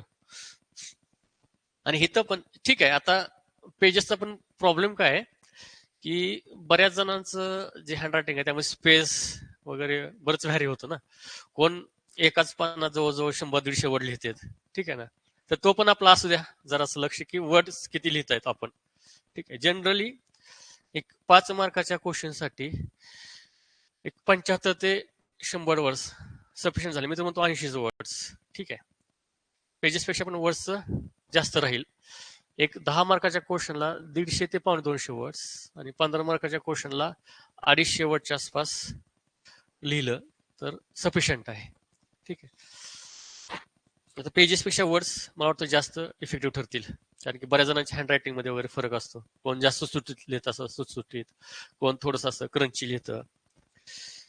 आणि इथं ते लाईन्स आहेत, अशा युपी सारखे प्लेन पेजेस नाहीत. ज्यावेळेस लाईन्स असते त्यावेळेस आपण जास्त क्रंची लिहितो, म्हणजे बरेच वर्ड्स लिहितो एका ह्याच्यात. ज्यावेळेस प्लेन पेज असते त्यावेळेस आपण थोडंसं सुटसुटीत लिहितो, असं होतं. त्यामुळे तिथं थोडंसं असू द्या. आणि दुसरं एक लिहिताना ज्यावेळेस तुम्ही, आता मी माहिती मला हे सॉरी बेनिफिशियल इफेक्ट सांगितले. फॉर एक्झाम्पल सांगितलं की इंडस्ट्रीयल समजा युजेस आणि मेडिसिनल युजेस. ज्यावेळेस तुम्ही इंडस्ट्रियल युजेस लिहिता, सॉरी ते युजेस, तर शक्यतो असं करून इथं पुढे एक्सप्लेन करा. आणि ज्यावेळेस तुम्ही नेक्स्ट लिहिता त्यावेळेस जनरल ऍटलिस्ट एक लाईन ब्लँक सोडून द्या आणि नंतर दुसरा लिहा. त्याच्या खाली लगेचच लाईन सोडता लिहू नका. ते असं एकदम दिसायला व्यवस्थित दिसत नाही. थोडंसं ते डिफरन्शिएट करायला जरासा डिफिकल्ट जातं. त्यामुळे थोडंसं ते लाईन सोडून लिहिलं तर बरं पडतं. हे प्रत्येक वेळेस अप्लिकेबल आहे, म्हणजे प्रत्येक क्वेश्चन मध्ये ट्राय करा शक्यतो हे करण्याचा. ठीक आहे. आणखीन काय प्रॉब्लेम? हा नाही, मी म्हणले की हार्मफुल थोडंसं जास्त द्या ना, 60% 40% करा. पण असं नाही की 90% 10% असं करू नका म्हटलं मी फक्त. हार्मफुल थोडंसं जास्त आहेत आणि ते मान्य पण आहेत ना सगळ्यांनाच. कसं कसं मला नाही हो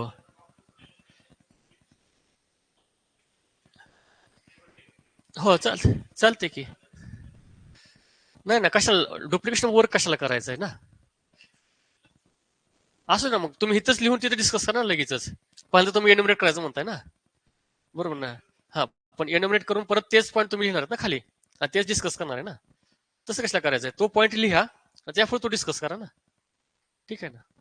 उगाच पहिला लिहायचे समजा बेनिफिशियल तुम्ही म्हटल्याप्रमाणे इंडस्ट्रियल यूज आहे समजा, हे करणं ते पाच लिहिणार ते आणि नंतर एक्सप्लेन करणार. पण ते 5 वर्ष वर लिहून परत खाली काय गरज आहे. डुप्लिकेशन ऑफ वर्क होत आहे ना. ठीक आहे ना. त्यामुळं तिथे लिहा, त्यापुढेच एक्सप्लेन करा, त्यापुढे डिस्कस डिस्कस करा तुम्ही. ठीक आहे ना. असं करा. ठीक आहे. काय म्हणा. हा, हा, हा. तुम्हाला मी तसंच म्हटलं ना की हे बघूच नका सध्याला. तुम्हाला 200 मार्काचा पेपर आहे, 180 मिनिटं वेळ आहे. बघा किती होत आहे ते, एका मार्काला किती वेळ येते. बरोबर आहे ना. जनरली एक 8 ते 9 मिनिटात 10 मार्काचा क्वेश्चन झाला पाहिजे. एक जनरली पेपर झाल्यानंतर आपल्याकडे एक 5 ते 7 मिनिटं शिल्लक पाहिजे. ह्या दृष्टीने जर आपण गेलं तर एक 8, जर तुम्हाला अगदीच एखादा क्वेश्चन बेस्ट येत असेल तर 9, आणि थोडंसं एक अर्धा एक मार्क आपल्याला जास्त घ्यायची पॉसिबिलिटी असते. त्यामुळे तुम्ही ते एखादा मिनिट किंवा एखादा क्वेश्चन तुम्हाला खराब येत असतो त्यावेळेस तुम्ही तो क्वेश्चन 5-6 मिनिटात पण 10 मार्काचा कव्हर करून सोडू शकता. जर तुम्हाला येतच नसेल तर, किंवा एवढा चांगला येत नसेल तर मग तोच वेळ तुम्ही एखाद्या चांगल्याला देऊ शकता. ठीक आहे क्वेश्चनला. पण जनरली 8 ते 9 मिनिटात एक 10 मार्काचा क्वेश्चन कम्प्लीट झाला पाहिजे. मग ह्याच हिशोबानुसार तुमचा एक 5 मार्कासाठी तुम्ही एक 4 मिनिटं वगैरे वेळ देऊ शकता, 4-4.5 मिनिटं. 15 मार्कासाठी तुम्ही एक 13-14 मिनिटं वगैरे वेळ देऊ शकता. ठीक आहे, असंच शक्यतो राहू द्या कंटिन्युअसली. बऱ्याच वेळा काय होतं की येतो तो क्वेश्चन आपण 15 मिनिट लिहित बसतो चांगला, त्याचा काहीच फायदा होत नाही तुम्हाला. किती लिहा काही लिहा, तुम्हाला तेवढ्या मार्कापैकीच मार्क पडणार आहेत. ठीक आहे, आणि डेफिनेटली मागच्या वेळेस मी सांगितलं असलं बहुतेक तुम्हाला, ऍग्रीच्या पेपरला बऱ्याच जणांनी सांगितले की आमचं 20 मार्काचं राहिलं, 10 मार्काचं राहिलं, पण ऍक्च्युली त्यांचं जास्त मार्काचं राहिलेलं असतंय. कसं, शेवटचा अर्धा तास राहिला तुमच्याकडे, 30 मिनिट आहेत. ठीक आहे, आणि तुम्हाला लिहायचं 70 मार्काचं, फॉर एक्झाम्पल सांगतोय मी. ठीक आहे, तुम्ही आता त्यापैकी तुम्ही लिहिलेलं असते 50 मार्काचं, तुम्ही म्हणता की 20 मार्काचं राहिलं. हं, बट ऍक्च्युली 50 मार्काचं पण तुमचं राहिलेलं जमा असते, तुम्ही ते लिहायचं कव्हर करायचं म्हणून केलेलं असते ना. बरोबर आहे, तुम्ही त्यात काय बघितलेलं नसतंय, नुसतं लिहायचं म्हणून लिहिलेलं असते. ठीक आहे, त्यामुळे ज्यावेळेस कोण म्हणते की माझा राहिला पेपर, ह्याच्यात तिचं पहिलं एक 20, 25, 30 मार्काचं असंच लिहिलेलं असतंय. ज्यावेळेस तुझा पेपर कम्प्लीट होतो त्यावेळेसच तुम्ही म्हणायचं की माझं एक 10-20 मार्काचं राहिलंय, कारण ते शेवटचं तरी पण तुम्ही किती जरी सांगितलं, किती जरी टाइम मॅनेजमेंट केलं तरी 10-15 मार्काचं शेवटी गडबड होतच असते.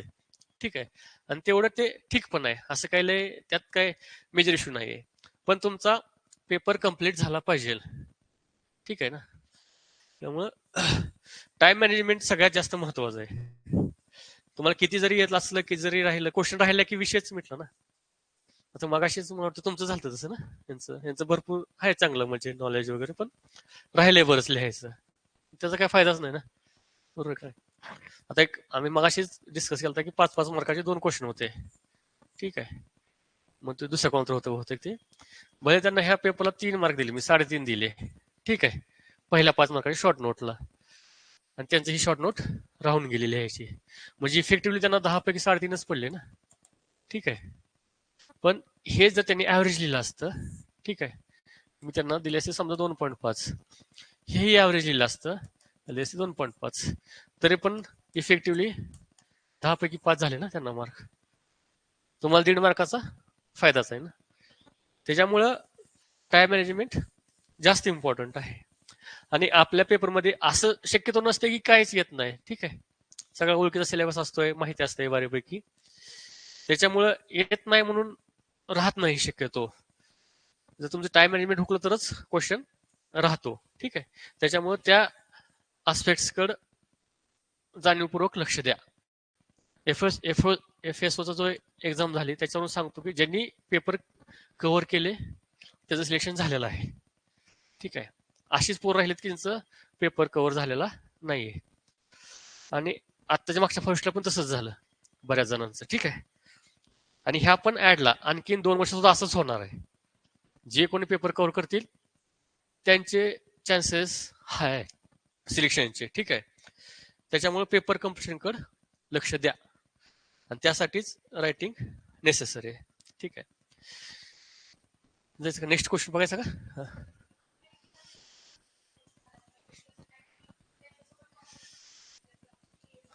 हां हां हां, बर बर,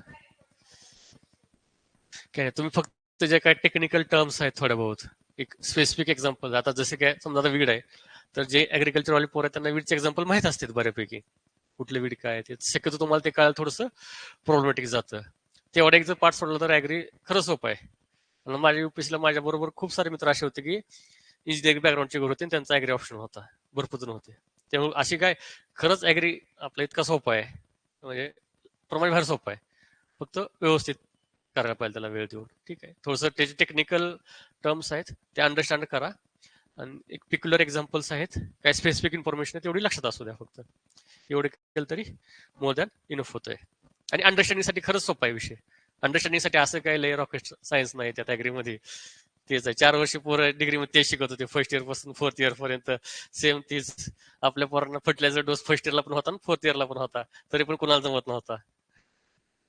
बरोबर आहे का नाही, असंच इश्यू असतंय. त्यामुळं तिथे काय लय मेजर प्रॉब्लेम नाही, त्याच त्याच रिपीटेडली आहेत, फक्त एकावर एक अशा कन्सेप्ट डिपेंड आहेत. त्यामुळं बेसिक पासून जावा, सुरुवातीपासून. ठीक आहे, जसं वीडचं जाताना पहिल्यांदा वीड म्हणजे काय आहे, त्याचे कॅरेक्टरिस्टिक्स, त्याचं क्लासिफिकेशन, ह्या सगळ्या गोष्टी समजत जा, म्हणजे मग त्याचं कंट्रोल वगैरे ते ऑटोमॅटिकली समजत जातं. थोडंसं सिक्वेन्स राहू द्या अभ्यासामध्ये. ठीक आहे, बघाच का पुढचा क्वेश्चन. ठीक आहे, आता डिफाईन मायटोसिस आहे. ठीक आहे. आता ज्यावेळेस मी स्पेसिफिकली तुम्हाला विचारले डिफाईन मायटोसिस, तर मला इथं टेक्निकल डेफिनेशनच एक्सपेक्टेड आहे. मी तुम्हाला व्हॉट इज मीन बाय विचारलेलं नाही, गिव्ह मिनिंग असं विचारलं नाही, मी तुम्हाला स्पेसिफिकली विचारलं की डिफाईन. ठीक आहे. त्यामुळे मला जी टेक्निकल डेफिनेशन आहे तीच एक्सपेक्टेड आहे आणि तीच तुम्ही लिहावी असं आहे. बऱ्याच जणांनी मिनिंग लिहिलेलं आहे त्याचं. ठीक आहे, की जनरली एका मदर सेल पासून 2 डॉटर सेल तयार होतात. बट हे मिनिंग आहे त्याचं, स्पिंडल फायबर युझिंग क्रोमोझोमल किंवा chromosomal division which leads to the formation of 2 daughter identical cell which has a similar chromosome number. हे अशी मला एक टेक्निकल डेफिनेशन एक्सपेक्टेड होती, ती लिहिलेली नाहीये. ठीक आहे. तर आपल्या सिलेबस मधले जेवढे पॉईंट आहेत तेवढ्या टेक्निकल डेफिनेशन शक्यतो माहीत असू द्या. मी म्हणत नाही की पाठ करा, पण माहीत असू द्या. ठीक आहे, फायदा होऊन जाईल. ज्यावेळेस डिफाईन असं असते त्यावेळेस खरंच टेक्निकल डेफिनेशन एक्सपेक्टेड असते. ठीक आहे. आता डिफरंट स्टेजेस ऑफ मायटोसिस असं आहे. आता बऱ्याच जणांना असं म्हणाले की ते, मी म्हणलं की तुम्ही इंटरफेज वगैरे लिहा, तर त्यांचं म्हणाले की त्या सेल सायकलचे आहेत, बट ऍक्च्युली ते मायटोसिसचाच पार्ट आहे ना.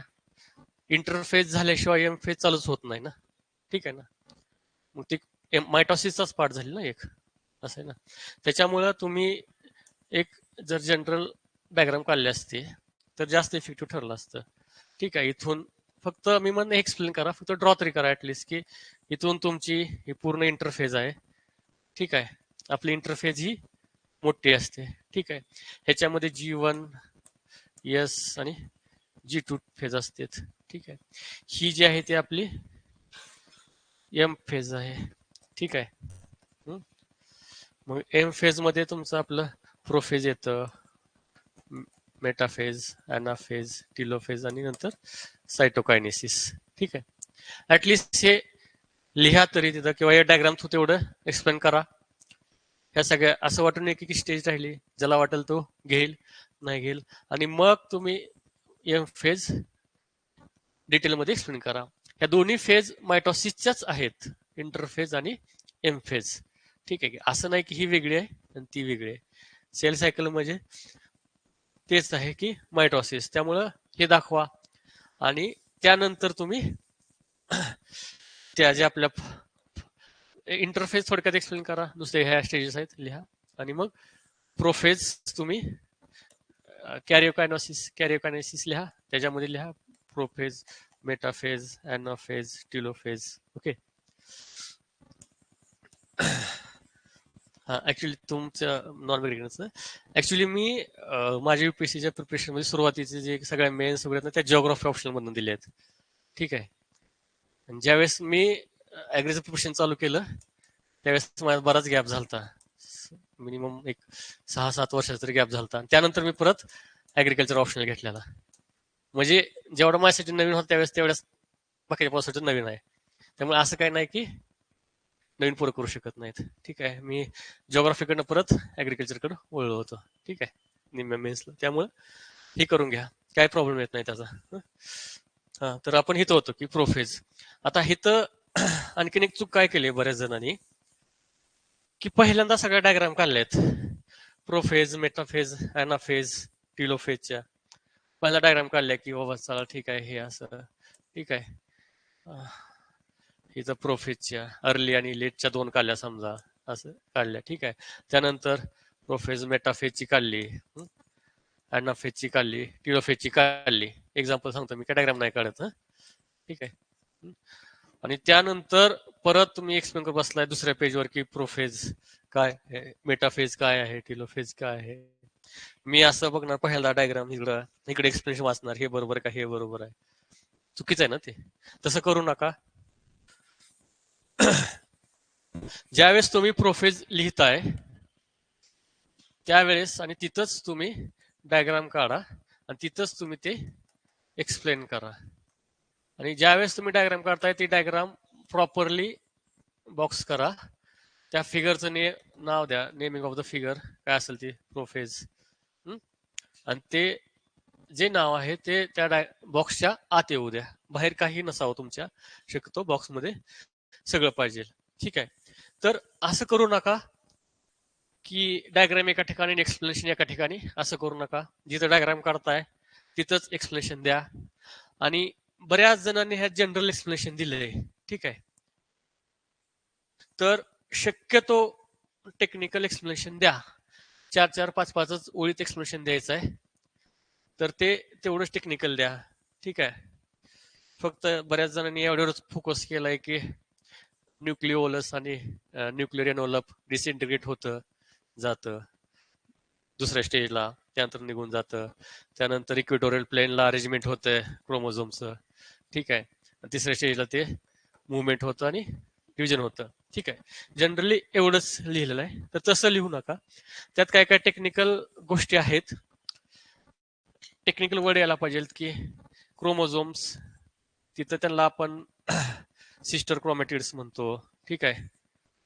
ठीक आहे का, सिस्टर क्रोमॅटिड्स असते त्या फॉर्म होते पहिल्यांदा. मग त्या इक्वेटोरियल प्लेनला पॅरलल अरेंज होतात. ठीक आहे. तुमचा जो स्पिंडल फायबर आहे तो सेंट्रोमियरलाच अटॅच होतो. ठीक आहे. त्याचं डिव्हिजन हे लॉन्जिट्युडनल मॅनरमध्ये डिव्हिजन होतं त्याचं. ठीक आहे. त्याच्यानंतर त्यांची पोलवर्ड मुवमेंट स्टार्ट होते. ठीक आहे. बरोबर आहे का नाही. आणि त्यानंतर नेक्स्ट स्टेजला जाऊन शेवटी टिलोकायनिस मध्ये ते डिवाइड होतात दोन, क्रोमोझोमचं कंडेन्सेशन होतं आणि नवीन आपलं क्रोमोझोमचं स्ट्रक्चर फॉर्म होतं आणि सायटोकाइन झाल्यानंतर सेल फॉर्म होते. ठीक आहे. पहिल्यांदा न्यूक्लियसचं डिव्हिजन होतं आणि नंतर ते फॉर्म होते. तर असं थोडंसं टेक्निकल एक्सप्लेनेशन त्यात येऊ द्या, टेक्निकल वर्ड्स येऊ द्या. आता बऱ्याच जणांचं म्हणणं असं आलं की आता ते एक्सप्लेनेशन कन्क्लुजन काय द्यायचं. ठीक आहे. तर आणखी मला वाटतं म्युटेशन वगैरे झालं असेल, पण टायगरच्या पोरांना म्युटेशन वगैरे तर माहित आहे जनरली. ठीक आहे ना. आपण म्हणू शकतो ना की जनरली काही कारणास्तव जर मायटॉसिसमध्ये त्या डिव्हिजनमध्ये क्रोमोझोमचा काय फरक झाला तर म्युटेशनल ॲब्रेजन्स होतात ना. ठीक आहे ना. म्हणजे आपण हे म्हणू शकतो की ही जी मायटॉसिस किंवा मिओसिस आहे हे वन ऑफ द वे आहे की त्यामुळं म्युटेशन होऊ शकतं. होतं ना कधी कधी त्याचं डिव्हिजन्स होत नाही आणि पूर्ण एक सिस्टर क्रोमॅटिड्स एका साईडला जातात. ठीक आहे. किंवा दुसऱ्या एका साईडला जातात. मग एका ठिकाणी ते लॅकिंग झालं ना. बरोबर आहे का. मग त्याला आपण क्रोमोझोमल ॲब्रेशन पण म्हणतो. तर असं थोडंसं लिंकेजेस असू द्या. ठीक आहे. आणखीन एक गोष्ट सांगायची राहून गेली की जर जनरली तुम्हाला जर सायंटिस्टची नाव माहीत असतील एखाद्या गोष्टीबद्दल तर देण्याचा प्रयत्न करा. असं नाही की दिलीच पाहिजे, बट माहीत आहेत तर प्रयत्न करा आणि देण्याचा प्रयत्न करा. जसं की मायटॉसिस आहे बाबा, समजा एखादी टर्म असते आपल्याला बरेच असते टर्म डिफाईन्ड बाय वेगळ्यानेच केली आहे. ठीक आहे. ती एक्सप्लेन वेगळ्यानेच केली असते. त्यातलं एखाद्याचं जरी नाव माहीत असलं तरी लिहा. ठीक आहे. आता ते रॉबर्ट हुक वगैरे सेलच्या वेळेस लिहिणं काही एवढं अवघड नव्हतं कोणालाच. ठीक आहे. माहीत आहे पण लिहून द्यायचं ते डेलिबरेटली. ठीक आहे. आता इथं बऱ्याच जणांनी शेवटी ऍप्लिकेशन्स असे लिहिले 1, 2, 3, 4 झाले बस, किंवा एन्युमरेट केले 1, 2, 3, 4. पण त्याला स्पेसिफिक वेटेज आहे ना त्या ऍप्लिकेशन पार्टला. नाही लिहिलं ना. आता डिफाईन मायटोसिस 1 मार्क समजा, डिफरंट स्टेजेस थोडासा मोठा पार्ट आहे 9 मार्क, 10 मार्क, आणि त्याची ऍप्लिकेशन ऍटलिस्ट 5 मार्कला आहेत. तर बऱ्याच जणांनी ऍप्लिकेशन व्यवस्थित लिहिली नाहीत. ठीक आहे. तर तिथं पण लिहा व्यवस्थित त्याचे ऍप्लिकेशन्स आहेत. बरोबर आहे का. सेल रिजनरेशन मध्ये, व्हेजिटेटिव्ह रिप्रोडक्शन मध्ये. ठीक आहे. आहेत त्याचे फायदे बरंच. परत मग म्युटेशन मध्ये सांगितलं म्युटेशन होतं हे होतं. थोडस टेक्निकल गोष्टी आणायचा प्रयत्न करा आणि तेवढं वेटेज कॅरी करतं ते, तेवढं वेटेज त्या आस्पेक्टला द्या. ठीक आहे. आता हे तर परत आता दुसरा क्वेश्चन होता की डिफरन्शिएट बिटवीन प्रोकॅरियोटिक आणि इकॅरियोटिक सेल अलॉंग विथ डायग्राम्स. सोपं आहे. ठीक आहे. तर तुम्ही जनरली सेल म्हणजे काय वगैरे एक्सप्लेन करून किंवा ते रॉबर्ट हुकचं नाव वगैरे लिहून तुम्ही इंट्रोडक्शन करू शकता. काय मोठा इश्यू नाही. आणि असं म्हणू शकता की based on development of nucleus cells has been divided into 2 parts, prokaryotic आणि युकॅरियोटिक. हे तो जनरली इंट्रोडक्शनचा पार्ट झाला. ठीक आहे. डायग्राम पण बऱ्याच जणांनी काढले, व्यवस्थित आहे. ठीक आहे, काय प्रॉब्लेम नाही. फक्त मेजर प्रॉब्लेम आला पुढं डिफरन्सेस लिहिताना. ठीक आहे, बऱ्याच जणांनी लिहिलं. ठीक आहे, एक टेबल काढला, कॅरेक्टरिस्टिक्स, प्रोकॅरियोटिक, युकॅरियोटिक असं केलं. पण आता इथं सगळ्यांनी एक केलं की ऑर्गॅनलिज लिहिल्या. समजा न्यूक्लियस ॲबसेंट, युकॅरियोटिक मध्ये प्रेझेंट. बट इथं जस्ट प्रेझेंटच ॲबसेंट लिहून चालत नाही ना. हे तर तुम्ही म्हणू शकता की प्रिमिटिव्ह असतंय. ठीक आहे, इथं वेल मॅच्युअर्ड, वेल डेव्हलप्ड असतंय. ते लिहिणं पण गरजेचं आहे ना तेवढंच. लिहिलं की रायबोसोम्स. ठीक आहे, इथं 70S, इथं 80S. ठीक आहे का. आता इथं मी लिहू शकतो असतो ना, ते 70S मध्ये किती, समजा 50-30. इथं 80S पण असते, 70S पण असते ना, दोन्ही असतात मायटोकॉन्ड्रियामध्ये, क्लोरोप्लास्टमध्ये. ठीक आहे, त्या सेलमध्ये. मग इथं लिहू शकला असता ना तुम्ही 80Sचं. समजा किती राहते पुढे, इथं 80-90 झालं पाहिजे ना, 60-40 काय असेल ते, फॉर एक्झाम्पल सांगतो मी तुम्हाला. हे लिहू शकला असता ना तुम्ही, कुणी लिहिलं नाही ना. ठीक आहे ना. ह्या बारीक बारीक गोष्टी आहेत, त्याच्याकडे आपण लक्ष दिलं पाहिजे ना. सगळ्यांनीच लिहिलं प्रेझेंट, ॲबसेंट, हे असतंय ते असतंय. दुसरी एक चूक काय झाली ह्या ह्या ह्याच्यामध्ये, की बऱ्याच जणांनी फक्त सेल ऑर्गॅनलिज कडेच लक्ष दिलं. सेल ऑर्गॅनलिज कड. ठीक आहे, म्हणजे व्हेरियस सेल ऑर्गॅनलिज आहेत, त्या फक्त प्रेझेंट आहेत का ॲबसेंट आहेत, हा एकच आस्पेक्ट झाला ना माझ्यासाठी पूर्ण.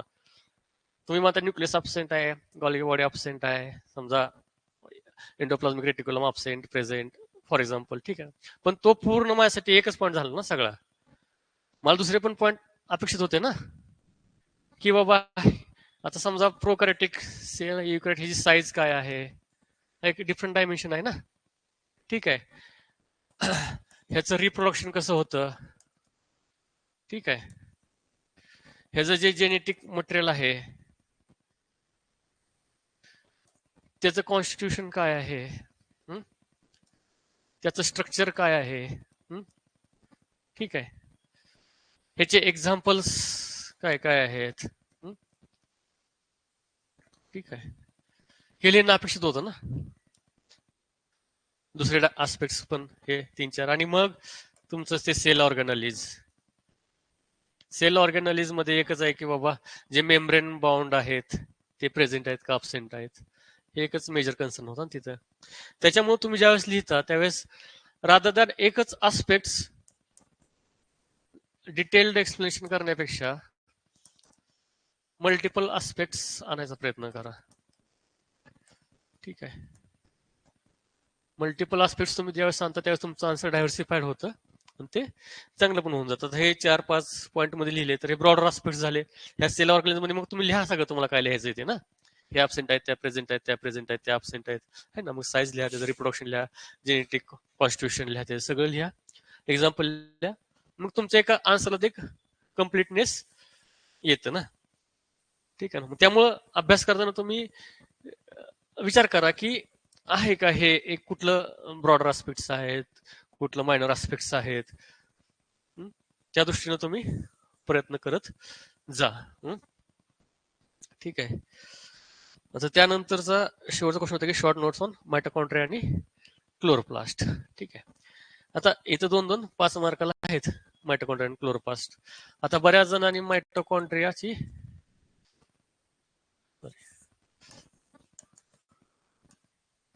आणि क्लोरोप्लास्टची डेफिनेशन इथे डेफिनेशन दिली, डायग्राम काढली आणि अल्ट्रास्ट्रक्चर एक्सप्लेन केलं. बऱ्याच जणांतर फक्त डायग्राम काढून अल्ट्रास्ट्रक्चर एक्सप्लेन केलंय. ठीक आहे, आता इथं मग शॉर्ट नोट सारखंच की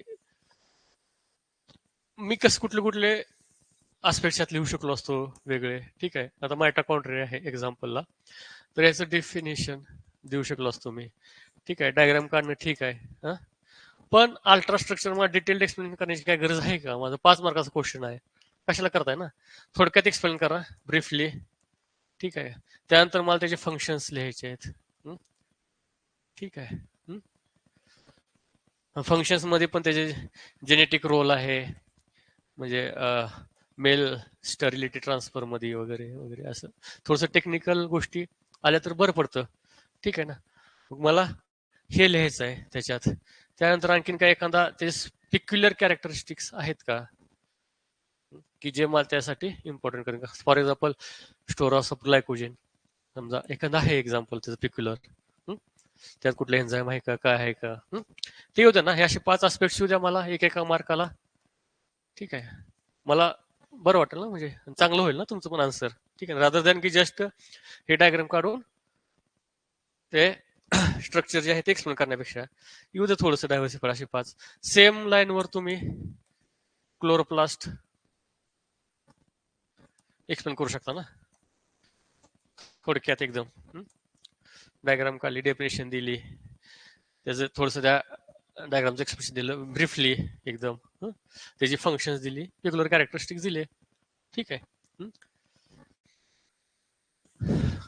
आणि कन्क्लुजन करताना तुम्ही म्हणू शकता आता रिसेंटली क्लायमेट चेंज आहे, ग्लोबल वॉर्मिंग आहे, ज्याच्यामुळे ह्या क्लोरोप्लास्टवर त्याच्या फंक्शनिंगवर किंवा फोटोसिंथेसिस इफिशियन्सी आहे त्याच्यावर इम्पॅक्ट होतोय. करा ना लिंक एका एका लाईन मध्ये कनेक्ट करा, तुम्हाला काय प्रॉब्लेम आहे. ठीक आहे का. तर असं होतं जनरली. क्वेश्चन ह्यावेळेस खूप सोपे होते, खूप स्ट्रेट फॉरवर्ड होते, जेणेकरून पोरांचा कॉन्फिडन्स राहावा. इथून पुढं प्रत्येक टेस्टला थोडीशी डिफिकल्टी लेवल वाढत जाईल. Difficulty level in the sense की असं नाही की बाहेरचा क्वेश्चन येतील किंवा वेगळं काय देईल, फक्त हेच क्वेश्चन थोडंसं स्ट्रक्चरिंग क्वेश्चनचं हे चेंज होत जाईल हळूहळू असं थोडंसं. तुम्ही इथं पण चूक केली, ठीक आहे, चूक करण्याबद्दल काहीच प्रॉब्लेम नाही, सगळेजण चूक करतात आणि चूक केल्याशिवाय कोणी इम्प्रूव्ह होत नाही. पण ते चूक इम्प्रूव्ह करण्याचा प्रयत्न करा नेक्स्ट नेक्स्ट टेस्ट मध्ये. ठीक आहे. आणखीन काय आहेत का इश्यू कोणाचे काय. मला थोडस loud please. Case study for example. बर बर बर हा हा हा.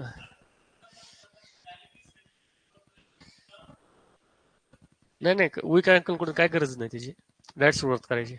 ते इंट्रोडक्शन बॉडी कन्क्लुजन काही लिहायची गरज नाही, काहीच गरज नाही त्याची. डायरेक्ट लिहून द्या, चालते, काही प्रॉब्लेम नाही.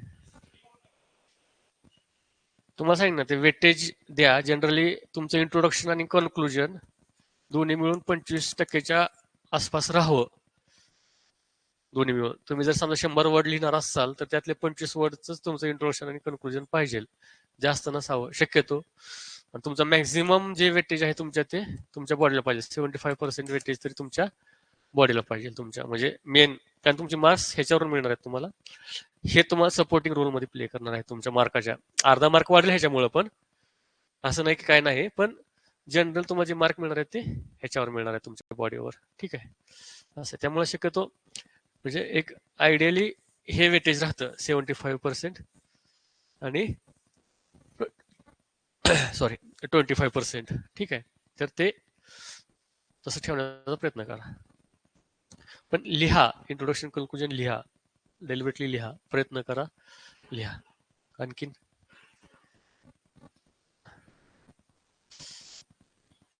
कोणाला काय इश्यू तुमच्याकडे काय.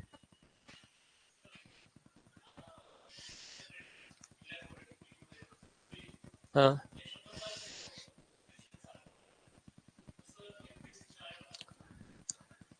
सध्याला तो ट्रेंड पण आहे, तो जीएस मध्ये आहे.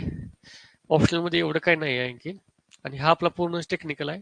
बट थोडस एखादा क्वेश्चन असं येऊ शकतो, काय काही इश्यू नाही, म्हणजे तसं ते क्रिटिकली अनालाइज वगैरे येऊ शकतं, काही इश्यू नाही. एक्सप्लेन करा, डिस्कस करा, अनालाइज करा, येऊ शकतं. पण असं काय त्याचा एकदम ड्रास्टिक फरक पडत नाही त्या शब्दामुळं. फक्त कुठं कुठं जिथं क्रिटिकली अनालाइज आहे, इलुस्ट्रेट आहे, फॉर एक्झाम्पल इलुसिडेट आहे. आणि इलुस्ट्रेट मध्ये त्यांना एक्झाम्पलच पाहिजे तुम्हाला त्यांचे, त्यावेळेस तुम्ही एक्झाम्पल दिलं पाहिजे. आता इथंच हार्बिसाइडचं classification, elucidate the classification of herbicide असं विचारलं तर तुम्हाला ते, आता आपलं कसं व्हॉलंटरी आहे, क्लासिफिकेशन एक्झाम्पल न देणं, पण ज्यावेळेस इलुस्ट्रेट असतं त्यावेळेस तुम्हाला एक्झाम्पल देणं मस्ट राहतं. असं राहतं. ज्यावेळेस क्रिटिकली अनालाइज येतं किंवा अनालाइज येतं त्यावेळेस पॉझिटिव्ह निगेटिव्ह साईड लिहिणं मस्ट असतंय.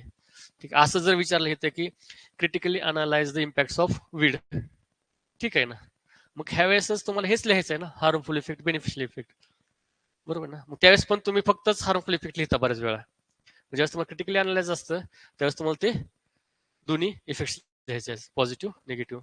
ठीक आहे. असं त्यात परत बरेच वर्ड वर्ड पण असतात. एक काय काय स्पेसिफिक वर्ड्स तुम्हाला दिलेले असते त्याच्यामध्ये, त्या लक्ष द्यायचं कायम. ठीक आहे. आता इथं पण तसं करण्याचा प्रयत्न केलाय, पण ठीक आहे. आणखीन एक एक बेसिक लेवल आहे. जसं जसं टेस्ट पुढे जाईल तसं आपण ते पण वर्ड इन्क्लूड करणार आहे टेस्टमध्ये. असं काही इश्यू नाही त्याचा. आणखीन काय तुमचं? हां. हं. बघा, तुम्ही जर नाही लिहिलं तर बाकीचे लिहिणार आहेत. हां. तुम तुमचं असं नाही की इंट्रोडक्शन कन्क्लुजन मुळे राहिलंय तो क्वेश्चन, पण जो शेवटचा राहिलाय तो, बरोबर का नाही? नाही तसं लय अडचण येत नाही ना. मी सांगतो तुम्हाला, फक्त तुम्ही मिनिमम वेटेज देत ना त्याला, असं थोडी देत नाही. आणि तसं पण तुमचे जर 19 क्वेश्चन आहेत, बरोबर आहे का? 19 आहेत ना टोटल. टोटल ह्याच्यामध्ये तुमच्या एक्झाम मध्ये प्रत्येक क्वेश्चन मध्ये अर्धा मार्क जरी वाढला तरी कमीत कमी तुम्ही 10 मार्क वाढतात तुमचे. मग ते कधीही तुमच्या एका क्वेश्चन पेक्षा बेनिफिशियल आहे, 10 मार्काच्या क्वेश्चन पेक्षा. असं आहे ना, अर्धा मार्क तरी भेटतोच त्याला. असं काही नाही की लिहिले म्हणजे कोण देत नाही, असं काही नाही होत. तेवढं राहतच वेटेज त्याला.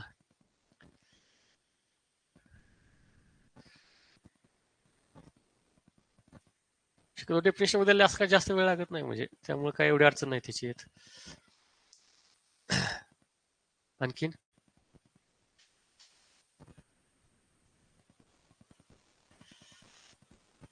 ठीक आहे, मग थांबायचं का? सर मला वाटतं घेतील आता लेक्चर, येतील कंटिन्यू करतील पुढं. थँक्यू.